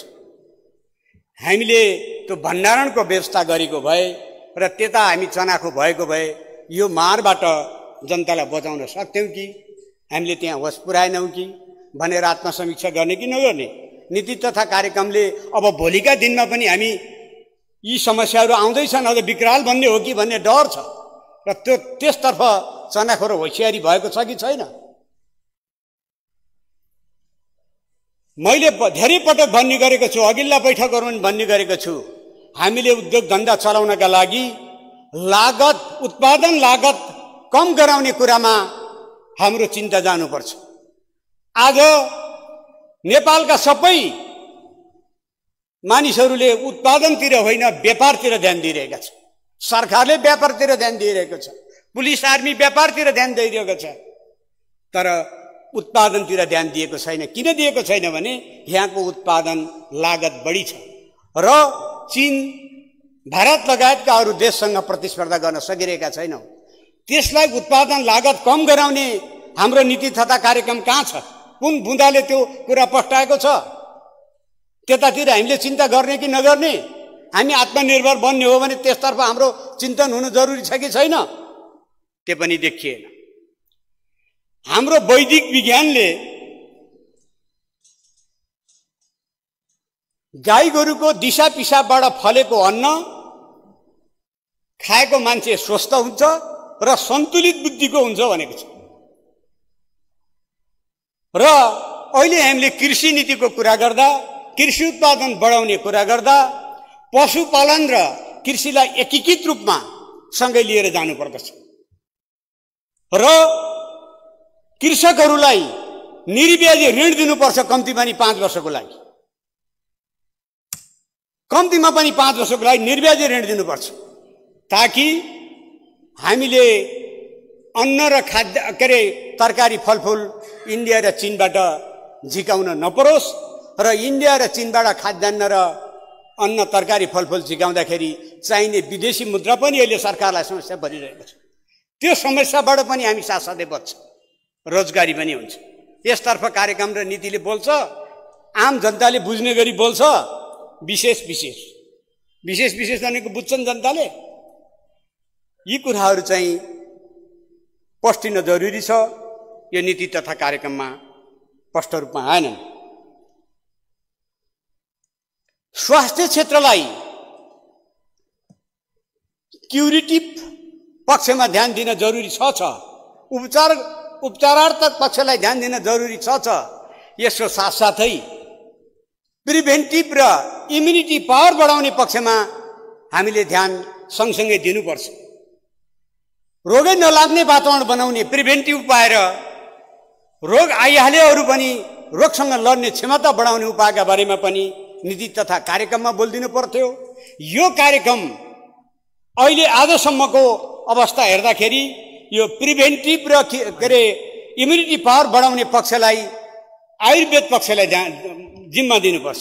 माननीय सदस्य यो आयुर्वेद पक्षले यसलाई सफलताका साथ लान सक्छ। यस्तै गरेर आज हामीले समय सिद्धियो। माननीय सदस्य एक मिनट सभामुखज्यू, हामीले आज यसरी डिस्टेन्स मेन्टेन गरेर सभा चलाएका छौँ। हाम्रा बच्चाहरूलाई पनि डिस्टेन्स मेन्टेन गरेर कक्षा चलाउने कुरामा पनि नीति तथा कार्यक्रम आओस् भन्दै आफ्ना भनाइ अन्त्य गर्दछु। धन्यवाद। जय नेपाल। माननीय सदस्य श्री रोशनगा मगरलाई छलफलमा भाग लिन समय दिन्छु। त्यसपछि माननीय सदस्य श्री सावित्र राणा मगर।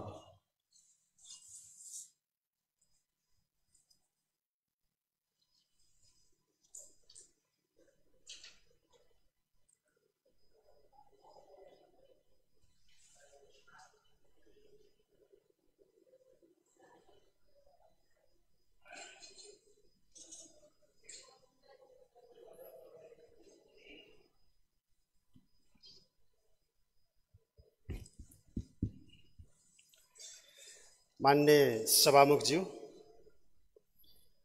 आर्थिक वर्ष 2067-68 को नीति तथा कार्यक्रम गण्डकी प्रदेशका प्रमुख मान्य अमृत शेरचनज्यूबाट प्रस्तुत नीति तथा कार्यक्रममा हामी छलफलमा छौँ। विगत वर्षको योजनाहरूको र सरकारले लिएको लक्ष्यहरूको समीक्षा सहित आगामी चालू आर्थिक वर्षको निम्ति गण्डकी प्रदेशको सरकारले ठोस नीति योजना सहित हामी छलफलमा छौँ। र यो कोरोना भाइरस कोभिड-19 को महामारी सङ्कटमा पनि सरकारले यो प्रदेशको विकासको निम्ति, जनताको सुरक्षाको निम्ति र कोभिडबाट संक्रमित सबैलाई सुरक्षा दिने सवालमा बाँच्न र बचाउ सहितको योजना सहित सरकारले यो नीति तथा कार्यक्रममा ल्याएको छ।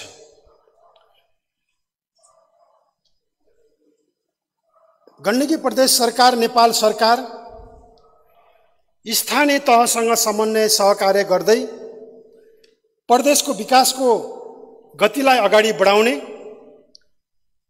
कृषि, पर्यटन र पूर्वाधार योजनालाई मुख्य लक्ष्य सहित उज्यालो प्रदेशको रूपमा, एउटा नमुना प्रदेशको रूपमा र एउटा सभ्य समाज निर्माण गर्ने र विकासको लक्ष्य सहित बोकेर आएको यो नीति र कार्यक्रमले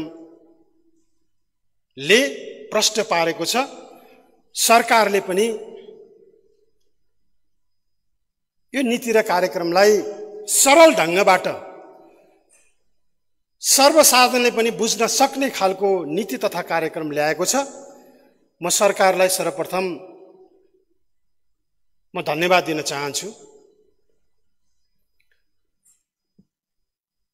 गण्डकी प्रदेशको सरकारले सत्ता र प्रतिपक्ष नबनिकन समग्र यो गण्डकी प्रदेशको विकासको निम्ति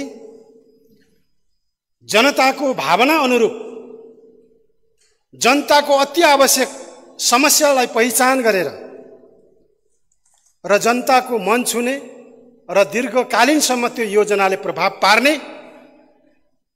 योजना सहित यो नीति तथा कार्यक्रमले ल्याएको छ। मलाई विश्वास छ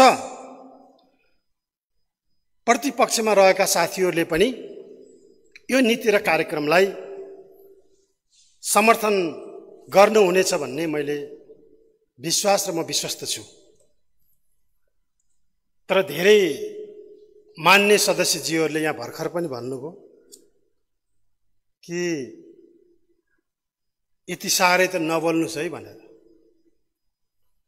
2 त्यागको 17 सालमा बीपीको संसदमा पनि त्यस्तो प्रतिबन्ध थिएन। मित्रहरूलाई यो अहिले हामी मुलुकमा गणतन्त्र छ भन्ने कुरा होसमा हुनुहुन्छ हुनु न। त्यसो भएको हुनाले हामीले नीति र कार्यक्रमका निम्ति ठोस कुरा ल्याउने कुरामा, यसले जनताको निम्ति प्रभाव पार्ने कुरामा र यसले प्रदेशको निम्ति विकासको गतिलाई अगाडि बढाउने कुरामा यसले ठोस रूपमा लिएको छ कि छैन? छैन भने कति नम्बरको बुँदामा त्यसलाई फर्माजी त्यसलाई सच्याउनु पर्ने हो, त्यसलाई सच्चिनु पर्ने हो, के हो त्यसको सुझाव दिन राम्रो छ। तर धेरै हिसाबले हाम्रो यो पुरानो परम्परागत शैलीले नेपाल सरकारकै प्रदेश सरकारकै पनि नीति नियम ऐनहरू बनाउनको निम्ति अलि झन्झटिलो छ। यसले अलि समय लिन्छ। उही तपाईँ हामी बच्चामा, सानो बच्चामा भाँडाकुटी खेला जस्तो छ। यो कार्यपत्र तयार बनाउने, समितिमा लाने, समितिबाट सभापति कहाँ ल्याउने, सभापतिले सदनमा पेश गर्ने, सदनबाट हुन्छ कि हुँदैन भनेर पास गर्ने, मन्त्रीज्यूहरूबाट त्यसलाई पास गराउने अनि प्रमाणीकरणका निम्ति यसको लङ प्रोसेस छ। तर यसलाई मलाई लाग्छ भविष्यमा यसको पनि अलि छोटो सुधारको रूपमा गर्यो भने अझै राम्रो हुनेछ र यसको पनि सरकारले सोच गरेको हो जस्तो मलाई लाग्छ। गण्डकी प्रदेशको सरकारले प्रतिबद्धता के जाहेर गरेको छ भने यो सरकारले जस्तो सुकै यो प्रदेशको विकास गर्नको निम्ति जस्तो सुकै मूल्य चुकाउन तयार छ। जनताप्रति पूर्ण जिम्मेवारी छ, जवाबदेहिता छ र यो गण्डकी प्रदेशको जनताको भावना अनुसार जनताको मन छुने खालको विकास निर्माणको काम गर्नलाई कुनै कसर बाँकी नराखिकन यो सरकार अगाडि बढ्ने, विकासको गतिलाई अगाडि बढाउने कुरामा यसले प्रतिबद्धता जाहेर गरेको छ। र हामी सत्ता र प्रतिपक्ष नबनिकन यो गण्डकी प्रदेशको समग्र विकासको निम्ति हामी एक मना एकताका साथ हामी अगाडि बढ्न जरुरी छ। हामी सत्ता र विपक्षले पनि हामीले जनताको माझमा कसम खाएका छौँ, प्रतिबद्धता जाहेर गरेका छौँ। यो प्रदेशलाई हामी नमुना प्रदेश बनाउने छौँ। एउटा 7वटा प्रदेश मध्येको एउटा अब्बल दर्जाको प्रदेश हामी बनाउने छौँ। एउटा विकासको गतिमा बढिरहेको प्रदेशको रूपमा हामी बनाउने छौँ भनेर हामीले कसम खाएर आएका छौँ र त्यो प्रतिबद्धता पनि हामीले सदनमा जाहेर गरेका छौँ र त्यो गर्ने कुरामा पनि हामी कार्यान्वयनको पक्षमा हामी अगाडि बढिरहेका छौँ। र हामीले भोलि जनताले प्रश्न गरिहाल्यो भने पनि कमसेकम हामीले उज्यालो प्रदेश कहाँ छ भन्दा गण्डकी प्रदेशमा, सबैभन्दा लामो कालो पत्रको सडक कहाँ छ, कुन प्रदेशमा छ? गण्डकी प्रदेशमा छ। एक धारा एक घर एक धारा कुन प्रदेशमा छ? गण्डकी प्रदेशमा छ। माछा मासु अन्डामा आत्मनिर्भर बन्न खोजेको प्रदेश कुन हो? गण्डकी प्रदेश हो। दलित विपन्न परिवार र गरिब परिवारलाई जनता आवासको घर निर्माण गर्ने प्रदेश कुन हो? गण्डकी प्रदेश हो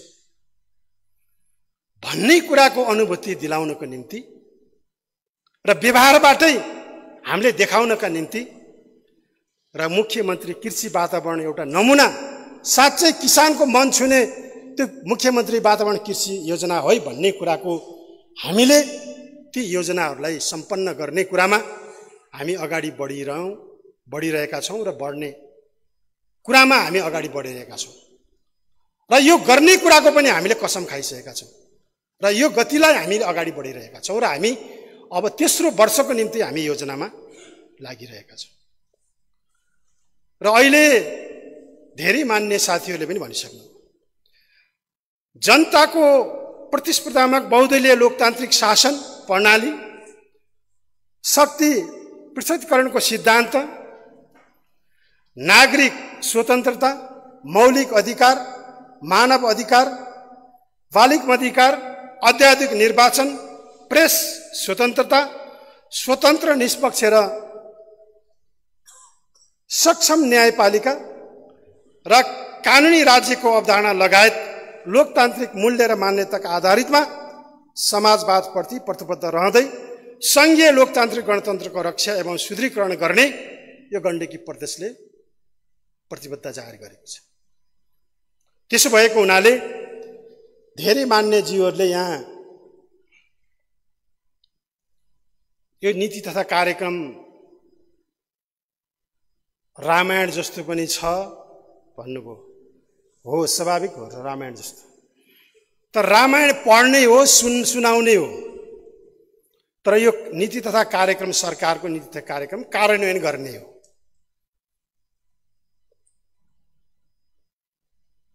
कोही एकजना मान्यले भन्नुहुन्थ्यो, म त यो पान्ना पल्टाएर हेर्दा हेर्दा धेरै पढेर सिद्धिएपछि त मेरो मन रोयो भन्नुभयो।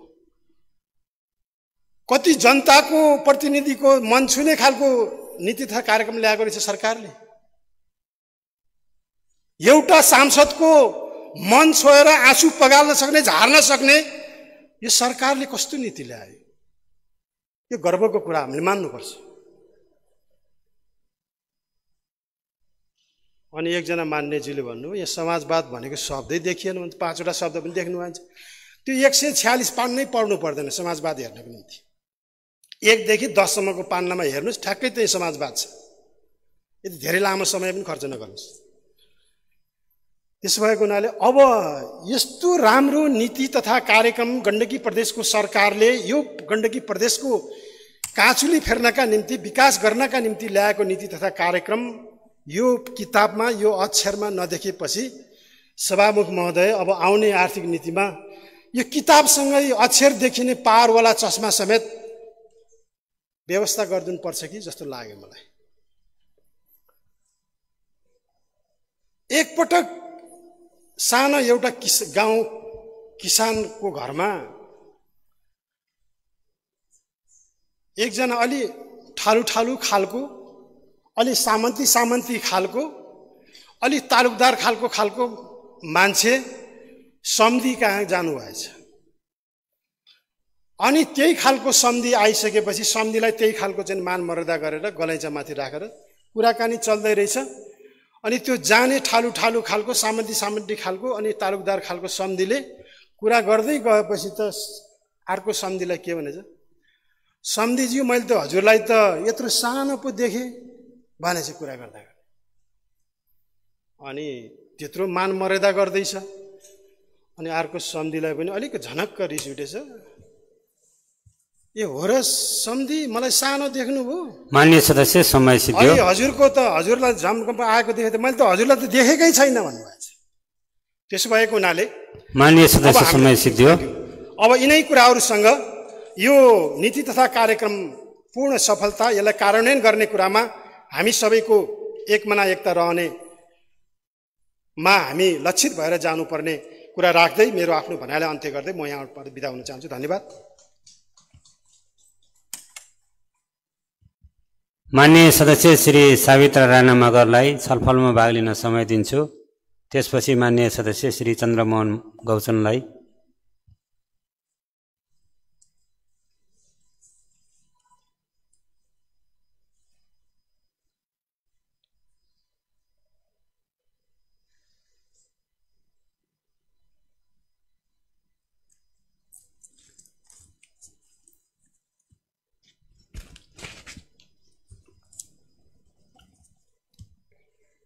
सभामुख महोदय, मुलुक र नेपाली जनतालाई यहाँसम्म ल्याइ पुर्याउनका लागि समयको विभिन्न कालखण्डमा जीवन उत्सर्ग गर्नुहुने ती महान शहीदहरूप्रति हार्दिक श्रद्धासुमन अर्पण गर्न चाहन्छु।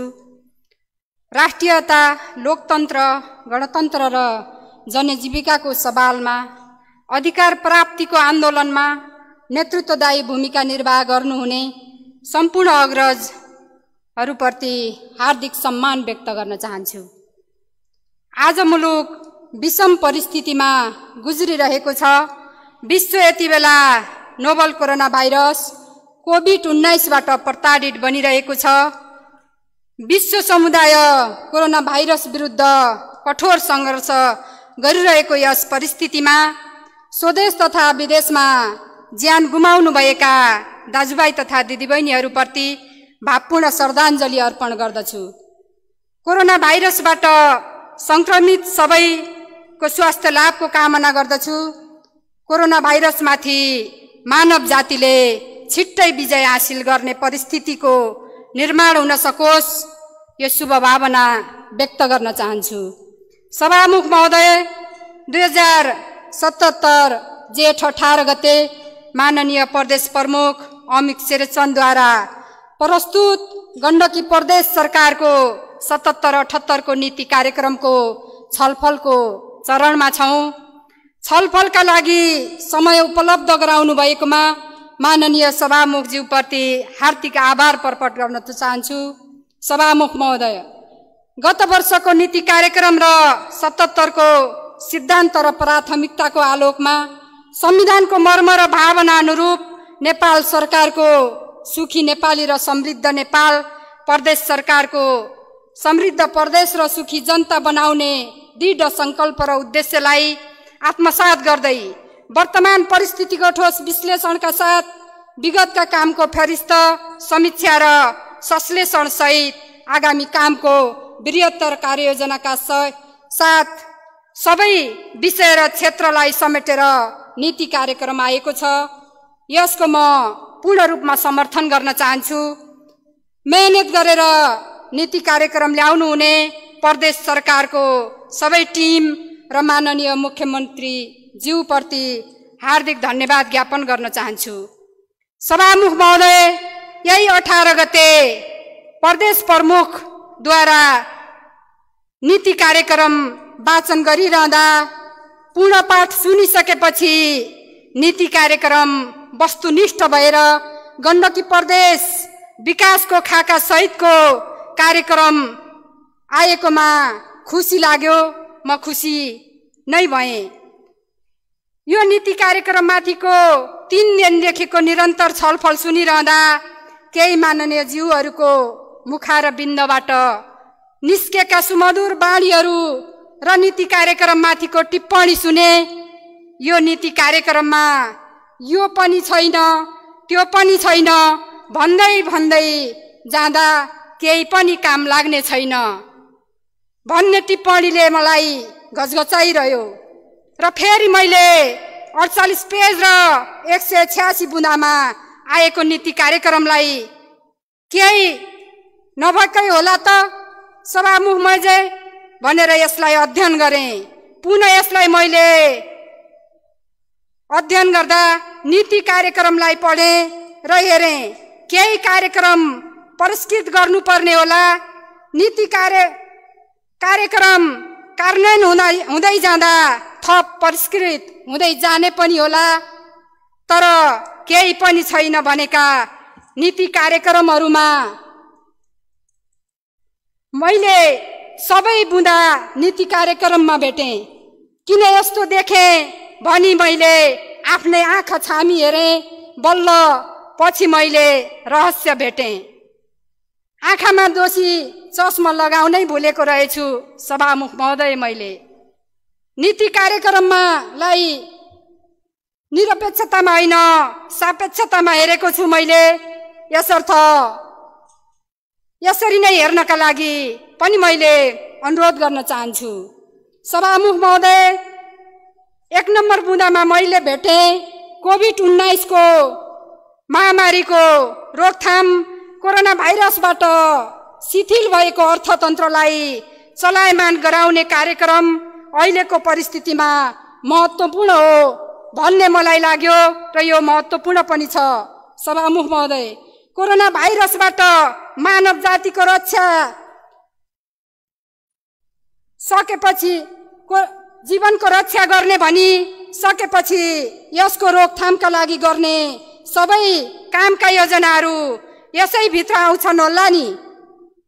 जनतालाई रोग र भोगबाट बचाउने कुरा सरकारको पहिलो एजेन्डा हो भन्ने कुरा नीति कार्यक्रमले बोलेको छ। कोभिड-19 का कारण खाद्य सङ्कट आउन सक्छ भोकमरीबाट जोगाउने दायित्व पनि सरकारको हो। नीति कार्यक्रमको 98 बुँदामा भनिएको छ, खाद्यान्न आपूर्ति सुनिश्चित गर्न प्रदेश र स्थानीय तहमा खाद्य बैंक स्थापना गर्ने, उत्पादनमा वृद्धि गर्दै जाने नीति कार्यक्रममा आएको छ। यो महत्त्वपूर्ण छ। सरकारले अब राहत मात्र बाँड्ने भन्दा पनि रोजगारी सिर्जना गर्नुपर्छ। माछा मारेर दिने भन्दा पनि माछा मार्ने बल्छी दिनुपर्छ, ताकि आफै माछा मारेर खान सकोस्। विश्व श्रम बजारबाट फर्केका र स्वदेशमा रहेका दक्ष सबै जनशक्तिको सही व्यवस्थापन गर्दै कोरोना भाइरसले सिर्जना गरेको चुनौतीलाई अवसरको रूपमा ग्रहण गर्दै प्रदेश निर्माणको बृहत्तर योजनाका साथ अगाडि बढ्ने कुरामा नीति कार्यक्रमले निर्देशित गरेको कुरामा म विश्वास राख्न चाहन्छु। मैले यो नीति कार्यक्रममा पाएको छु।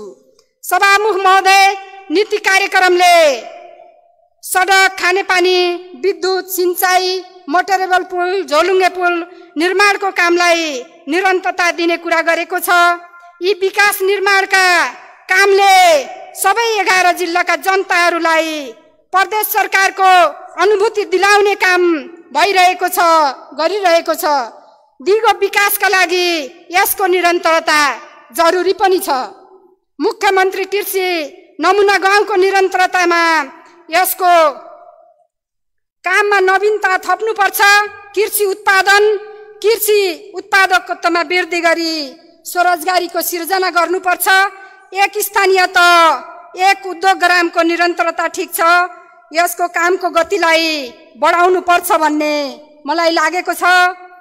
स्वास्थ्यलाई सर्वसुलभ र गुणस्तरीय सबै जनताको पहुँचमा पुर्याउने प्रतिबद्धता यो नीति कार्यक्रमले गरेको छ। यो पनि अत्यन्त महत्त्वपूर्ण छ।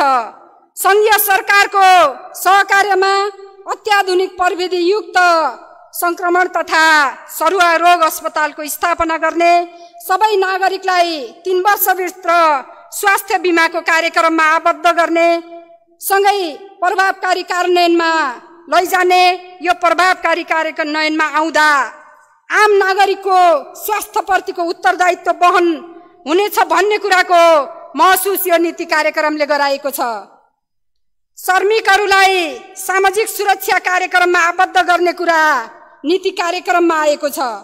81 नम्बर बुँदामा कृषि नीति र गुरु योजना तर्जुमा र कृषि उत्पादनमा उत्पादकत्व वृद्धि गर्दै यान्त्रिकीकरण, आधुनिकीकरण, व्यावसायिकीकरणमा कार्यक्रम प्रवर्धन गर्ने भनिएको छ। यो राम्रो छ। मलाई लागेको छ तत्कालका लागि किसानका आधारभूत समस्या हल गर्दै किसानलाई मल बिउको उपलब्धता, कृषि प्राविधिकको व्यवस्था, माटोको परीक्षण र उत्पादनको बजार व्यवस्थापन तत्काल गर्नुपर्ने काम हुन्। यसमा सरकारको ध्यान पुर्याउनको लागि पनि म अनुरोध गर्न चाहन्छु। सभामुख महोदय, प्रदेश विकासको महत्त्वपूर्ण आधारको रूपमा रहेको पर्यटन क्षेत्र कोरोना भाइरस कोभिड-19 का कारण थला परेको पर्यटन क्षेत्रलाई जीवन्तता दिने गरी पर्यटन क्षेत्रको दिगो विकास र व्यवस्थापन गर्न पर्यटन नीति, पर्यटन गुरु योजना तर्जुमा गर्दै अगाडि बढ्ने कुरामा नीति कार्यक्रम बोलेको छ। 117 बुँदामा उल्लेख गरिएको विपन्न परिवारलाई लक्षित गरी सुपथ मूल्य कार्ड वितरण गर्ने कार्यक्रम पनि नीति कार्यक्रममा आएको छ। यो अत्यन्त महत्त्वपूर्ण छ। अन्त्यमा 18 पेज र 187 बुँदामा आएको यो नीति कार्यक्रम सबै महत्त्वपूर्ण छन्। यसको कार्यान्वयनको बाटो महत्त्वपूर्ण हो। यी सबै कार्यक्रमहरू कार्यान्वयन हुँदै जाँदा समृद्ध प्रदेश निर्माण हुने आधार तयार हुन्छ। त्यति बेला मात्र समृद्ध प्रदेश, सुखी जनता र सुसंस्कृत समाज निर्माण हुनेछ। यो लक्ष्यका साथ आएको यो नीति कार्यक्रम कार्यान्वयनमा सरकारलाई सफलता मिलोस्, हाम्रो साथ रहनेछ। यो नीति कार्यक्रम अत्यन्त महत्त्वपूर्ण रहेको हुँदा मैले यो नीति कार्यक्रमप्रति सहमति र समर्थन गर्न चाहन्छु।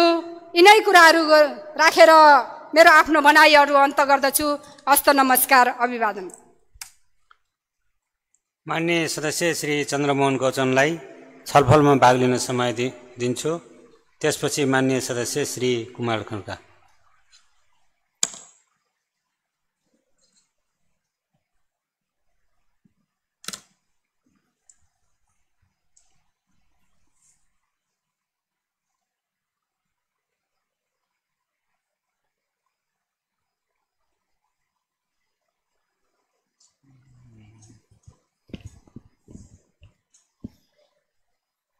माननीय सभामुख महोदय, आज हामी यस गरिमामय सदनमा 2077-78 को नीति तथा कार्यक्रममाथि घनीभूत रूपमा छलफलमा छौं। 2077 जेठ 18 गते प्रदेश प्रमुख माननीय अमिक शेरचनज्यूबाट नीति तथा कार्यक्रम प्रस्तुत भएको थियो। यो नीति तथा कार्यक्रम सरसर्ती पर्दाखेरि, अध्ययन गर्दाखेरि सायद गण्डकी प्रदेशको भाग्य रेखा कोर्ने नीति तथा कार्यक्रम आएको छ। मैले भन्नै पर्छ, यहाँ धेरै साथीहरूले, विशेषतः प्रतिपक्ष मान्यज्यूहरूले धेरै कुराहरू उठाउनु भएको छ। उहाँहरूको त्यो कुरा सुन्दाखेरि सायद म भन्दा अगाडि कुरा राखेर जानुहुने मान्यज्यूहरूले धेरै कुराहरू राखिसक्नु भएको छ। यो गण्डकी प्रदेशले यो 77 र 78 को लागि ल्याइएको नीति तथा कार्यक्रम जनमुखी छ। यो गरिब जनताको भविष्य निर्माण गर्ने नीति तथा कार्यक्रम आएको छ। यसलाई सर्वप्रथम म पूर्ण समर्थन गर्न चाहन्छु। आज हामी गण्डकी प्रदेशलाई कस्तो ढंगले अगाडि बढाउने, कसरी बढाउने भन्ने कुरा यो नीति तथा कार्यक्रममा आएको छ। मैले महसुस गरेको छु, आज गण्डकी प्रदेशमा करिब 14% गरिबीको रेखामुनि रहेको गरिब विपन्न जनताहरू छन्। म सभामुख मार्फत प्रदेश सरकारलाई ध्यान आकर्षण गर्न पनि चाहन्छु। यो गरिब जनताहरूलाई जनमुखी कार्यक्रम ल्याउनको लागि, उत्पादनसँग रोजगार जोडिने कार्यक्रम ल्याउनको लागि म निवेदन गर्न चाहन्छु। आज यति भन्दा भन्दै पनि, यति राम्रो नीति तथा कार्यक्रम ल्याउँदा पनि हामीहरूलाई केही कुराहरू भन्न मन लागिरहेको छ। म सभामुख मार्फत म केही विषयहरू राख्न चाहन्छु।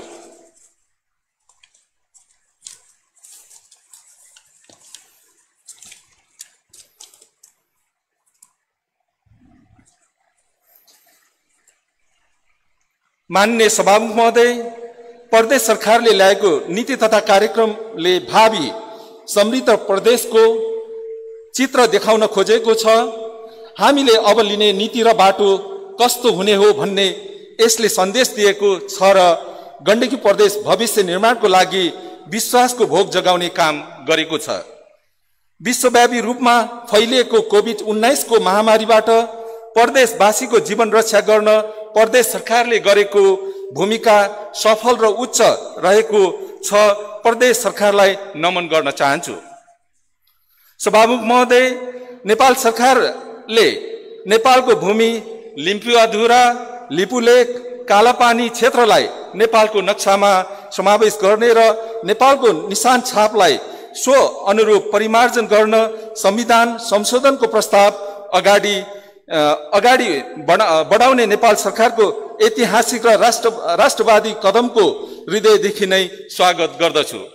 राष्ट्रियताको पक्षमा सम्माननीय प्रधानमन्त्रीज्यूले लिनुभएको दह्रो अडान र चाल्नु भएको यस साहसिक कदमको स्वागत गर्दै म पूर्ण समर्थन गर्दछु। ऐतिहासिक प्रमाण, लिखत दस्तावेज र नक्सा समेतका आधारमा मित्र राष्ट्र भारत सरकारसँग कूटनीतिक माध्यमबाट नेपालको भूमि फिर्ता लिने कार्यमा नेपाल सरकारलाई सफलता मिलोस् भन्ने शुभकामना व्यक्त गर्दछु। सभामुख महोदय, प्रदेश सरकारको आधार वर्षमा प्राप्त उपलब्धिलाई संस्थागत गर्दै आर्थिक, सामाजिक, सांस्कृतिक लगायत सबै क्षेत्रको विकास गरी सामाजिक न्याय र समन्यायिक आर्थिक विकासबाट राष्ट्रले लिएको समृद्ध नेपाल, सुखी नेपालीको राष्ट्रिय आकांक्षा पूरा गर्न गण्डकी प्रदेशको यो नीति तथा कार्यक्रम सहायक सिद्ध हुनेमा म विश्वस्त छु।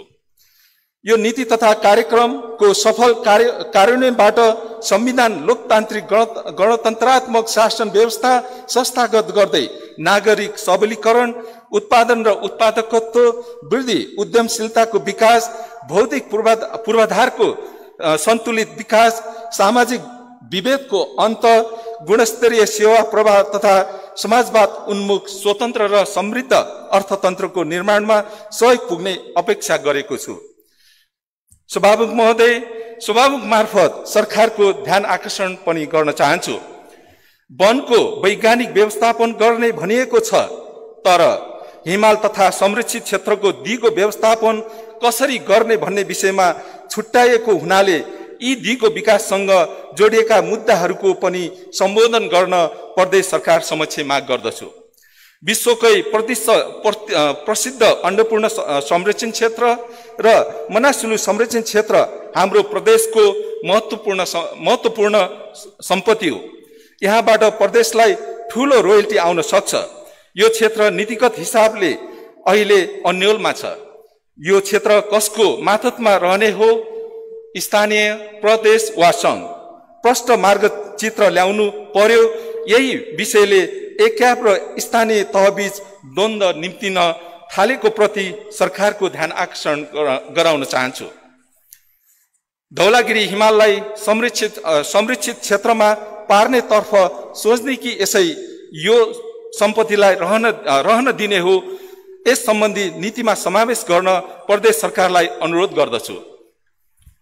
सरकारले पर्यटनलाई समृद्धिको प्रमुख आधार मानेको छ। त्यसै अनुरूप मुस्ताङ लगायत केही ठाउँ पहिचान गरी विशेष पर्यटकीय गन्तव्यको रूपमा घोषणा गरियोस् भन्ने अनुरोध गर्दछु। प्रदेश सरकारको दोस्रो प्राथमिकता ऊर्जा परेको पाउँछु। मुस्ताङमा वायु ऊर्जाको सफल प्रयोग पनि भइसकेको छ। यस वायु ऊर्जाको ठूलो सम्भावना रहेकोले विशेष आयोजनाका रूपमा समावेश गर्न अनुरोध गर्दछु। सभामुख महोदय, सुझाव स्वरूप निवेदन पनि गरे। आर्थिक वर्षको यो नीति तथा कार्यक्रम ल्याउनुभन्दा अघिल्लो आर्थिक वर्षको नीति तथा कार्यक्रम समीक्षाको पाटो बनाउनु पर्छ भन्ने मलाई महसुस भयो। किनभने नीति तथा कार्यक्रम सरकारको मेरुदण्ड या रोडम्याप नै जस्तो लाग्छ।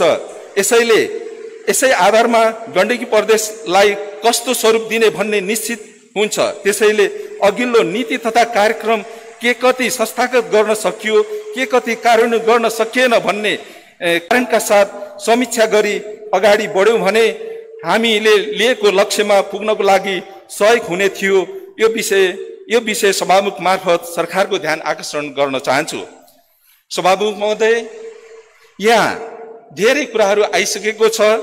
प्रतिपक्ष साथीहरूको पनि, हाम्रा माननीय साथीहरूले यो नीति तथा कार्यक्रम धेरै अध्ययन गर्नुभएको रहेछ। 1 देखि 48 पृष्ठको नीति तथा कार्यक्रम गर्दाखेरि उहाँहरूलाई मन दुखी, आँसु झरेछ। कसैलाई मन पनि दुखेरहेछ, सायद त्यो खुसीको आँसु हुन सक्छ। अघि नै प्रतिपक्ष साथीहरूले भनिसकेर जानुभएको छ, चिन्नेलाई खुर्पाको बिड नचिन्नेलाई श्रीखण्ड भन्या जस्तै, चिन्नेलाई श्रीखण्ड नचिन्नेलाई खुर्पाको बिड भन्या जस्तै सायद प्रतिपक्ष मान्यज्यूले यो अध्ययन गरेर उहाँले महसुस गर्नुभएको छ कि यो नीति तथा कार्यक्रम जनमुखी रहेछ भनेर उहाँले महसुस गरेर सायद आँसु झार्नु भएको पनि होला। यति भन्दै मेरो यो 2077-78 को नीति तथा कार्यक्रमको पूर्ण सफलताको कामना गर्दै मेरो आफ्नो भनाइ अन्त गर्दछु। हस्त, धन्यवाद। माननीय सदस्य श्री कुमार खड्कालाई छलफलमा भाग लिन समय दिन्छु।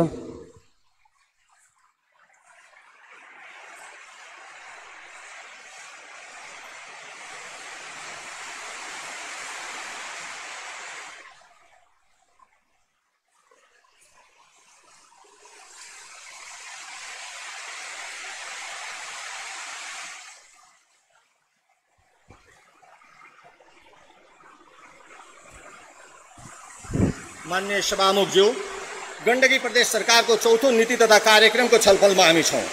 नीति तथा कार्यक्रम विगतको समीक्षा, भविष्यको स्वप्न र कल्पना, गन्तव्यको आँखी झ्याल हो, निरन्तरताको अविच्छिन्न श्रृङ्खला हो। तर यो दस्तावेज विगतको प्रतिबद्धता, घोषणा, आश्वासन र लक्ष्यबारे निशब्द छ। विगतको यो नीति तथा कार्यक्रमको कुनै सम्बन्ध सरोकार नभएको अवैज्ञानिक, असंसदीय चिन्तनले ग्रस्त देखिन्छ प्रदेश सरकार। माननीय सभामुख महोदय, कुनै पनि परिकल्पना, रचना, दस्तावेज दोष वा गुणले युक्त हुन सक्दैन, तसर्थ यसमा पनि केही सकारात्मकता छ। फुलको आँखामा फुलै संसार भन्ने गीत खुब घन्किएको छ संसदमा। दस्तावेजको सकारात्मक पक्षबारे फुल मान्नेहरू, त्यसमा पनि सूर्यमुखी फुल मान्नेहरूले बोल्नु भएको छ, बोल्नु होला। हामी त काँडा माननीय परेम सभामुख महोदय, काँडाको धर्म त कोप्ने नै होला। म त्यही कर्तव्य निर्वहन गर्न यहाँ उपस्थित भएको छु। सभामुख महोदय, रोचक कुरा के छ भने काँडाले कोप्नुको उद्देश्य फुलको रक्षा गर्ने हो। कसैले फुल छोइदेला, टिपिदेला अनि फुल चुडिएला, झर्ला, ओइलाउला, सड्ला, खुइएला भन्ने डरले काँडाले तिनलाई कोप्ने हो। कहिले कहिले दम्भ तथा अहङ्कारले र कहिले कहिले हावा जस्तो बाह्य शक्तिको दबावमा फुलले बाटो बिराउन खोज्दा उसैको हितको लागि, उसैको रक्षाको लागि भए पनि फुललाई कोप्नुपर्छ काँडाले। सभामुख महोदय, यो काँडा पुराणलाई यही विराम दिँदै नीति तथा कार्यक्रमको श्याम पक्षको परिमितिमा लकडाउन गरिएका आफ्ना भावना यहाँ अभिव्यक्त गर्न चाहन्छु। सरकारको जन्मदाता हो संसद अनि सल्लाहकार र मार्गनिर्देशक पनि हो। संसदको आँखाबाट देखिएको सपना, निर्धारित गन्तव्य, माननीयहरूको अभिव्यक्तिबाट बनेको मार्गचित्रलाई सरकारले अमूल्य निधि सम्झिनु पर्दछ। तदनुरूप नीति, योजना र कार्यक्रम बनाउनु पर्दछ, अन्यथा संसदको कारवाही फगत जिब्रोको रात मेट्ने र वक्तृत्व कला प्रदर्शित गर्नेमा मात्र सीमित हुन्छ। संसद राजनीतिक नाटक मञ्च बन्छ। स्मरण रहोस्, नाटकले क्षणिक प्रसन्नता वा मनोरञ्जन दिन सक्ला, तर जनताको पीडा र वेदनाको साङ्लो तोड्न सक्दैन। प्रदेशको विकास लक्ष्य हासिल गर्न सम्भव हुँदैन। व्यवस्थाप्रति जनताको विश्वासको छैकन रोक्न सकिँदैन। सरकारले बुझ्न जरुरी छ, मनन गर्न जरुरी छ, अनुकरण गर्न जरुरी छ। सभामुख महोदय, यो दस्तावेजले प्रमुख प्रतिपक्षको माग र आवाजलाई बहिष्कृत गरेको छ, मान्यहरूको सुझावको अवहेलना गरेको छ, असामान्य राष्ट्रिय परिस्थितिलाई रतिभर महत्त्व नदिई यथास्थितिवादी परम्परागत आवरणमा आफूलाई कैद गरेको छ। यो नीतिले र यसका कार्यक्रमले प्रतिपक्षलाई अनुरोध रूपमा गरेको अपमान, अवज्ञा, उपेक्षाको निर्मम प्रहारले समन्वय र सहमतिको यात्रालाई भस्मीभूत गरेको छ। सदाशयता र सद्भावको बाँध फुटाउने हिमाकत अविलम्ब रोकेर आगामी बजेटबाट सच्याउन र सम्बोधन गर्न आवश्यक छ। आर्थिक वर्ष 76-77 नीति तथा कार्यक्रममा रहेको सकारात्मक उपलब्धिबारे यो दस्तावेज मुखरित छ, तर बोलेर पनि नगरेका कार्यक्रमबारे नीति तथा कार्यक्रमले कुटिल मौनता साधेको छ। संवैधानिक र संसदीय दायित्व निर्वहनबाट सरकार चुकेको छ। सभामुख महोदय, आर्थिक वर्ष 74-75 को 95 बुँदे, 75-76 को 165 बुँदे, 76-77 को 203 बुँदे नीति तथा कार्यक्रमको आलोकमा 186 बुँदे नीति तथा कार्यक्रम बारे मेरा केही जिज्ञासा, केही गुनासा र केही सुझाव सभामुख मार्फत सरकारलाई सम्प्रेषित गर्न गइरहेको छु। चीनबाट उन्नत नस्लको गाई ल्याई गण्डकी गाई पालन तथा अनुसन्धान केन्द्र स्थापना गरी दुग्ध पदार्थमा आत्मनिर्भर बनाउने भनेको होइन? के भयो? कति लिटर दुध उत्पादन भयो? अब आत्मनिर्भर हुनलाई कति लिटर दुध अपुग छ? कहाँ छन् ती हाम्रा गाई? चाइनाबाट पैदलै हिँडेको भए पनि नेपाल आइसक्नु पर्ने हो कि हाम्रा गाई लकडाउनमा फसे यो बारेमा सरकार बोल्न पर्दैन। कालो पत्रेको लम्बाइ लेख्न सक्ने, स्टिल पोलको संख्या गनाउन सक्ने, झोलुङ्गे पुल भन्न सक्नेले दुधको परिणाम सदनलाई बताउन पर्दैन। विद्युत खपत वृद्धि गरी पेट्रोलियम पदार्थको प्रतिस्थापना गर्ने भनेको होइन, ताली बजाएका होइनौँ हामीले, गर्नुभयो। एलपी ग्यास चुलोलाई विद्युत बायोग्यास र सौर्य चुलोले प्रतिस्थापन गरेर भन्नुभएको होइन, गर्नुभयो। कतिवटा एलपी ग्यास चुलो प्रतिस्थापित भए यहाँ तथ्याङ्क दिन पर्दैन। 74-75 मा बुँदा नम्बर 31 मा 2 वर्षभित्र सबै घरधुरीमा 24 घण्टा 365 दिन विद्युत सेवा पुर्याउने भनेको होइन, बिर्सन पाइन्छ। आज 2 वर्ष 1 महिना 19 दिनपछि सभामुख मार्फत म सोध्दैछु सरकारलाई, पुर्याउनु हो गण्डकी प्रदेशका सबै घरधुरीमा 24 घण्टा 365 नै दिन आउने बिजुली? सदनलाई बताउन पर्दैन, अलिकति पनि अप्ठ्यारो लाग्दैन। पोखरा चक्रपथ बनाउने भन्नुभएको छ। पोखरा चक्रपथ बनाउने कुरालाई कसले नराम्रो भनेको छ? यहाँ साह्रै राम्रो, तर लेख्ने 4-4 पल्ट डकुमेन्टमा आउने, 4वटै दस्तावेजमा पोखरा चक्रपथ आयो। जमिनमा आउनु पर्दैन, यस्ता कागजका खोस्टामा मात्र आएर हुन्छ। पोखरा अन्तर्राष्ट्रिय सम्मेलन केन्द्र 74 र 75 मा आयो, 75 र 76 मा हरायो, 76-77 मा आयो, फेरि 77-78 मा आएको छ। कार्यान्वयन हुने कुनै ग्यारेन्टी छैन। पोखरालाई नेपालको प्रमुख सहर र छिमेकी देशको सहरसँग हवाई मार्गबाट जोड्ने भनेर भनेको होइन, 4-4वटा किताबमा आयो, अहिले जोडियो सबै ठाउँमा। काम हुन कतिवटा नीति तथा कार्यक्रममा आउनुपर्छ सभामुख महोदय, यो पनि जानकारी पाए हुन्थ्यो। कागजमा लेखिरहने तर काम नगर्ने यो प्रवृत्ति सरकारको लागि लज्जाको विषय होइन।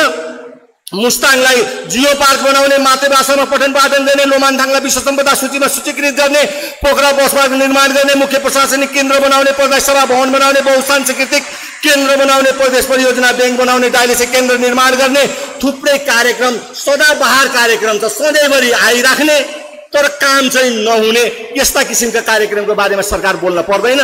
के यस्ता अभागी कार्यक्रम पनि छन् सभामुख महोदय, जुन नीति तथा कार्यक्रममा त प्रवेश पाए तर कार्यान्वयनमा नगई सरकारको कोपभाजनमा परेर असमय मृत्युवरण गरे।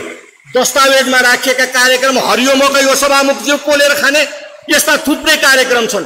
75 मा लगानी सम्मेलन गर्ने भनियो, पोखरामा मोनोरेल चलाउने भनियो, 90,000 किलोलिटर क्षमताको पेट्रोलियम पदार्थको भण्डारण गर्ने भनियो, वालिङ दिमुवा र दमौलीमा राजमार्ग घुम्ती अस्पताल बनाउने भनियो, प्रदेश सरकारले रेडियो र टिभी सञ्चालन गर्ने भनियो, पोखरामा गल्फ कोर्स बनाउने भनियो, मनाङ मुस्ताङ र उत्तरी गोर्खालाई फिल्म सिटी बनाउने भनियो, सरकारी कार्यालय परिसरमा बगैँचा पार्क बनाउने भनियो, स्मार्ट कार्डको प्रयोग गर्ने भनियो। यस्ता थुप्रै कार्यक्रमको फेरिस्त छन् जुन एकपल्ट कार्यक्रममा आउँछ, अर्कोपल्ट मकै पोलेर चाहिँ मन्त्रीज्यूहरूले खाइरहेको स्थिति छ, त्यसले निरन्तरता पनि पाइरहेको छैन।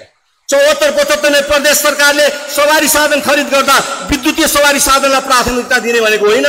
कतिवटा गाडी किन्यो प्रदेश सरकारले, एउटा पनि इलेक्ट्रिकल भेहिकल किन्यो, बोल्ने मात्र काम गर्न पर्दैन। अहिले फेरि विद्युतीय सवारी साधनको प्रयोगमा प्रोत्साहन गरिने भनेको छ। जेठ 15 मा संघीय सरकारको बजेट सुन्न बिर्सिनुभयो मान्य योगीहरूले। सायद नेपाल सरकारले विद्युतीय सवारी साधनमा लाग्दै आएको भन्सारमा 800% भन्सार बढायो। अन्तशुल्क शून्य थियो, त्यसलाई 80% सम्म पनि बढायो। अब अहिले राजस्व 125% चाहिँ थपिदिएपछि अब कुन पटमुर्ख छ र उसले चाहिँ इलेक्ट्रिकल भेहिकल छोड्छ? अब इलेक्ट्रिकल भेहिकलका विरुद्धमा आएका नीतिका बारेमा बोल्न पर्दैन। खाद्य वस्तुमा शुद्धता हाम्रो प्रतिबद्धता, आलीदेखि थालीसम्म, बसालादेखि भान्सासम्म, गोठदेखि ओठसम्म, यत्रो नारा लेख्ने सरकारले सदनलाई बताउन पर्दैन हाम्रा खाद्य वस्तु कति शुद्ध भए? आलीदेखि कसका थालीसम्म पुग्यो, बसालादेखि भान्सामा शुद्ध मासु पुग्ने भाग्यमानी को हुन्, गोठदेखि कतिजनाका ओठसम्म दुध पुगे, यो बताउनु पर्दैन? यसका सूची दिन पर्दैन? नारा कविता गीत लेखेर पुग्दैन सभामुख महोदय। कार्यान्वयन गर्ने ल्याकत चाहिन्छ, इच्छा शक्ति चाहिन्छ, जनताप्रतिको समर्पण चाहिन्छ। लकडाउनको बेला सामाजिक दूरी कायम गर्दै घरमा बस्दा कवि हृदय भएका मान्यजीहरूको हृदय आह्लादित भएर द्रवित हुँदै झन् कविता फुर्न पर्ने हो। यो वर्ष कविता नहुँदा अलिक खल्लो लागेको छ सभामुख महोदय। यो नीति तथा कार्यक्रम निर्माणमा नीति तथा योजना आयोग र कोभिड-19 ले प्रदेशको जनजीवन र अर्थतन्त्रमा परेको असरबारे गठित कार्यदलको प्रतिवेदनमा आधारित बताइएको छ। नीति तथा योजना आयोगका टिममा विद्वान छन्, सक्षम छन्, अनुभवी विज्ञहरू पनि हुनुहुन्छ। मेरो सम्मान छ उहाँहरूप्रति, तर समग्र आयोगको पर्फर्मेन्स, उसको शैली, उसको दस्तावेजप्रति मेरो गम्भीर रिजर्भेसन छ। नीति तथा योजना आयोग गठन भएको 20 महिना पूरा हुन लाग्दा पनि प्रदेश परियोजना बैंक बनाउन नसक्नु यो दुर्भाग्यपूर्ण छ। नीति तथा कार्यक्रमले सरकारले प्रक्षेपण गरेको आर्थिक वृद्धि दर 9.3%बाट कोरोनाको कारणले 2.68% हुने बताएको छ। 335 अर्बको गण्डकी प्रदेशको जीडीपीमा कोरोनाका कारणले 19 अर्ब 31 करोड नोक्सान हुँदा आर्थिक वृद्धि दर 6.62% कम कसरी हुन्छ सभामुख महोदय? यो कस्तो गणित हो, कस्तो गणना हो? प्रक्षेपित आर्थिक दर 9.3% नै शङ्काको घेरामा छ सभामुख महोदय। 2079 सालसम्ममा अल्प विकसित राष्ट्रबाट विकासशील राष्ट्रमा पुर्याउने भनिएको छ। अहिलेको आर्थिक वृद्धि दर 2.6 छ, जो साउनसम्म लकडाउन गयो भने शून्यमा पुग्ने स्थिति छ। फगत 22 महिनामा यो लक्ष्य कसरी प्राप्त हुन्छ सरकारले सदनलाई जानकारी गराउनु पर्दछ। नीति तथा योजना आयोगको उपाध्यक्षको संयोजकत्वमा आयोगका सदस्य 2 सचिवहरू विज्ञ प्राध्यापक यूएनडीपीका अर्थ विशेषज्ञ सम्मिलित कार्यदलको प्रतिवेदनमा उल्लेखित तथ्य र तथ्याङ्कप्रति मेरो गम्भीर असहमति छ सभामुख महोदय। यतिका धेरै डाटा स्ट्याटिक्सलाई प्रशोधन र व्यवस्थापन गरिएको छ तर स्रोत खुलाइएको छैन। यो कोरा कल्पना वा अनुमानमा आधारित छैन भनेर कसरी पत्याउने? गण्डकी प्रदेशको कोरोनाका कारण चालु आवकको जीडीपीमा भएको अनुमानित नोक्सानी 19,313 मिलियन बताइएको छ, जबकि उहाँहरूकै डाटालाई प्रशोधित गरेर गर्दा पनि यो 19,314 मिलियन देखिन्छ सभामुख महोदय। प्रदेशमा भएको जीडीपी नोक्सानीलाई वर्डमा एक्सप्रेस गर्दा त झन् स्कुले विद्यार्थीले नगर्ने त्रुटि गरिएको छ। 19 अर्ब 31 करोड 40 लाख हुनुपर्नेमा 19 अर्ब 3 करोड 13 लाख भनिएको छ। रेमिटेन्स र जीडीपीको नोक्सानी 38 अर्ब 26 करोड 65 लाख बताइएको छ, जबकि यो 38 अर्ब 54 करोड 92 लाख हुनुपर्छ। दैनिक नोक्सान 37.87 करोड हुनुपर्नेमा 38 करोड 62 लाख बताइएको छ। नेपाल सरकारले गण्डकी प्रदेश सरकारलाई यस आवमा दिने भनेको समपूरक अनुदान 711 करोड 22 लाख बताइएको छ, जबकि यो जम्मा 75 करोड मात्र छ। वित्तीय समानीकरण अनुदान र समपूरक अनुदानको बीचमा भेद नै नदेख्नु यो दृष्टिदोष हो सभामुख महोदय। म जस्तो सामान्य लेखपढ मात्र जान्ने अर्थशास्त्रसँग गोरु बेचेको साइनो नभएको व्यक्तिले देखेको त्रुटिबारे विद्वानहरूले नजानेर गरेको मान्न म तयार छैन। सिम्पल म्याथमेटिक इयरहरू धेरै छन्। कार्यदलको टिमको विद्वता र क्षमताको म प्रशंसक हो। मलाई गौरव लाग्छ यस्तो सचेत प्रेम छ हाम्रो प्रदेशसँग। तर समस्या कहाँ छ भने सांसद पढे बुझ्दैनन् भन्ने सोचले ग्रसित छ। जे प्रस्तुत गर्दा पनि हुन्छ भन्ने पूर्वाग्रही मान्यता पाउँछु देशका योजनाविद विद्वानहरूमा। सायद यही मनोविज्ञानका कारणले ह्युमन इरर भएको होला, इरेस्पोन्सिबल नेग्लिजेन्सी भएको छ। आगामी दिनमा यस्तो हुनु हुँदैन भन्ने मलाई लाग्छ सभामुख महोदय। राजधानी तोकेर प्रदेशको नामाकरण गरेकोलाई गत वर्ष नै उपलब्धिको रूपमा चित्रित गरिसकेपछि यस वर्ष पनि दोहोऱ्याउनुको औचित्य के? यस दस्तावेजमा मुख्यमन्त्रीले सबै विषयका समितिका सभापतिसँग संवाद गरी समस्या समाधान गर्ने भनिएको छ। कोभिड-19 को सम्बन्धमा अन्य सभापतिज्यूहरूको बारेमा मलाई थाहा छैन। म पनि सार्वजनिक लेखा समितिको सभापति हो। त्यसमा कस्तो किसिमको संवाद उहाँले मसँग कुनै पनि प्रकारको संवाद नगरेका कुरा म यहाँ जानकारी गराउन चाहन्छु। यो अत्यन्त सफेद झुट हो, यसलाई सच्याइनु पर्दछ। 42 घरमा उपचारमा संलग्न जनशक्तिलाई जीवन बीमा बाबत प्रति व्यक्ति 30 लाख रुपियाँ उपलब्ध गराउने भनेको छ महोदय। त्यो सही छ, सम्भव छ कार्यान्वयन गर्न? यति धेरै रकम कहाँबाट ल्याउने? दिने त होइन, लेखिदिउँ न, फरक के पर्छ र भनेर आएको भए झन् गलत हुन्छ। हामीले संशोधन प्रस्ताव राखेर सच्याउँदा सरकारको प्रतिष्ठा घटेको ठान्नु होला। तसर्थ सत्तापक्षका आफ्नै मानेरीलाई संशोधन हाल्न लगाएर सच्याउन सभामुख मार्फत सरकारलाई म सुझाव दिन चाहन्छु। अन्यथा प्रदेशको अर्थतन्त्र दुर्घटनाग्रस्त हुन्छ, धुल धुसरित हुन्छ सभामुख महोदय। सभामुख महोदय, मेरो भनाइको सार के हो भने यस्तो किसिमको योजना नीति तथा कार्यक्रम यसको कार्यान्वयनको शैलीले 7 प्रदेशमध्ये सर्वश्रेष्ठ प्रदेश बनाउँछ भनेर गरेको दाबी परीक्षामा 31% अङ्क ल्याउने विद्यार्थीले बोर्ड फर्स्ट भयो भनेर जिकिर गरेको सरह हो। उत्तीर्ण हुनुहोस्, हाललाई त्यति भए काफी छ। यस्ता किसिमका दस्तावेजले गण्डकीलाई सर्वश्रेष्ठ प्रदेश बनाउने अभियानमा कुठाराघात गरेको छ। अन्त्यमा यस दस्तावेजमा नवीनता हुँदै नभएको होइन, प्रशस्त छ सभामुख महोदय। पहल गरिनेछको सट्टा समन्वय गरिनेछ भन्ने आएको छ, समन्वय गरिनेको सट्टा नीति लिइनेछ भन्ने आएको छ। योभन्दा नवीनता के खोज्ने? एमआइसी माइस भनेको ठाउँमा मलाकार माइस आएको छ नेपालीमा। अङ्ग्रेजीको जियो पार्कको साटो नेपालीको जियो पार्क आएको छ। यो अद्भुत सुन्दर चमत्कारी र अप्रतिम छ। नीति तथा कार्यक्रमको जेठको साटो माघमा ल्याउने प्रचलन भएको भए प्रशंसा गर्न पाइन्थ्यो, स्तुति समेत गाउन सकिन्थ्यो, भन्न सकिन्थ्यो। कुमारजी आज्ञा गर्नुहुन्छ सभामुखज्यू, सरकारले ल्याएको नीति तथा कार्यक्रमको वर्णन त हजार जिब्रो भएको शेष नागले गर्न सक्दैनन्। म बबुरो काँडा मानेलीले के गर्न सकौँला? यति श्री निरर्थक ग्रन्थे गण्डकी खण्डे जेठ महामात्य कुमार ड सम्वादे श्री नीति तथा कार्यक्रम ग्रन्थे सृष्टिकरण वर्णनम नाम चतुरथ अध्याय समाप्तम। माननीय सदस्यहरू, अब यो बैठक 1 घण्टाको लागि स्थगित हुन्छ।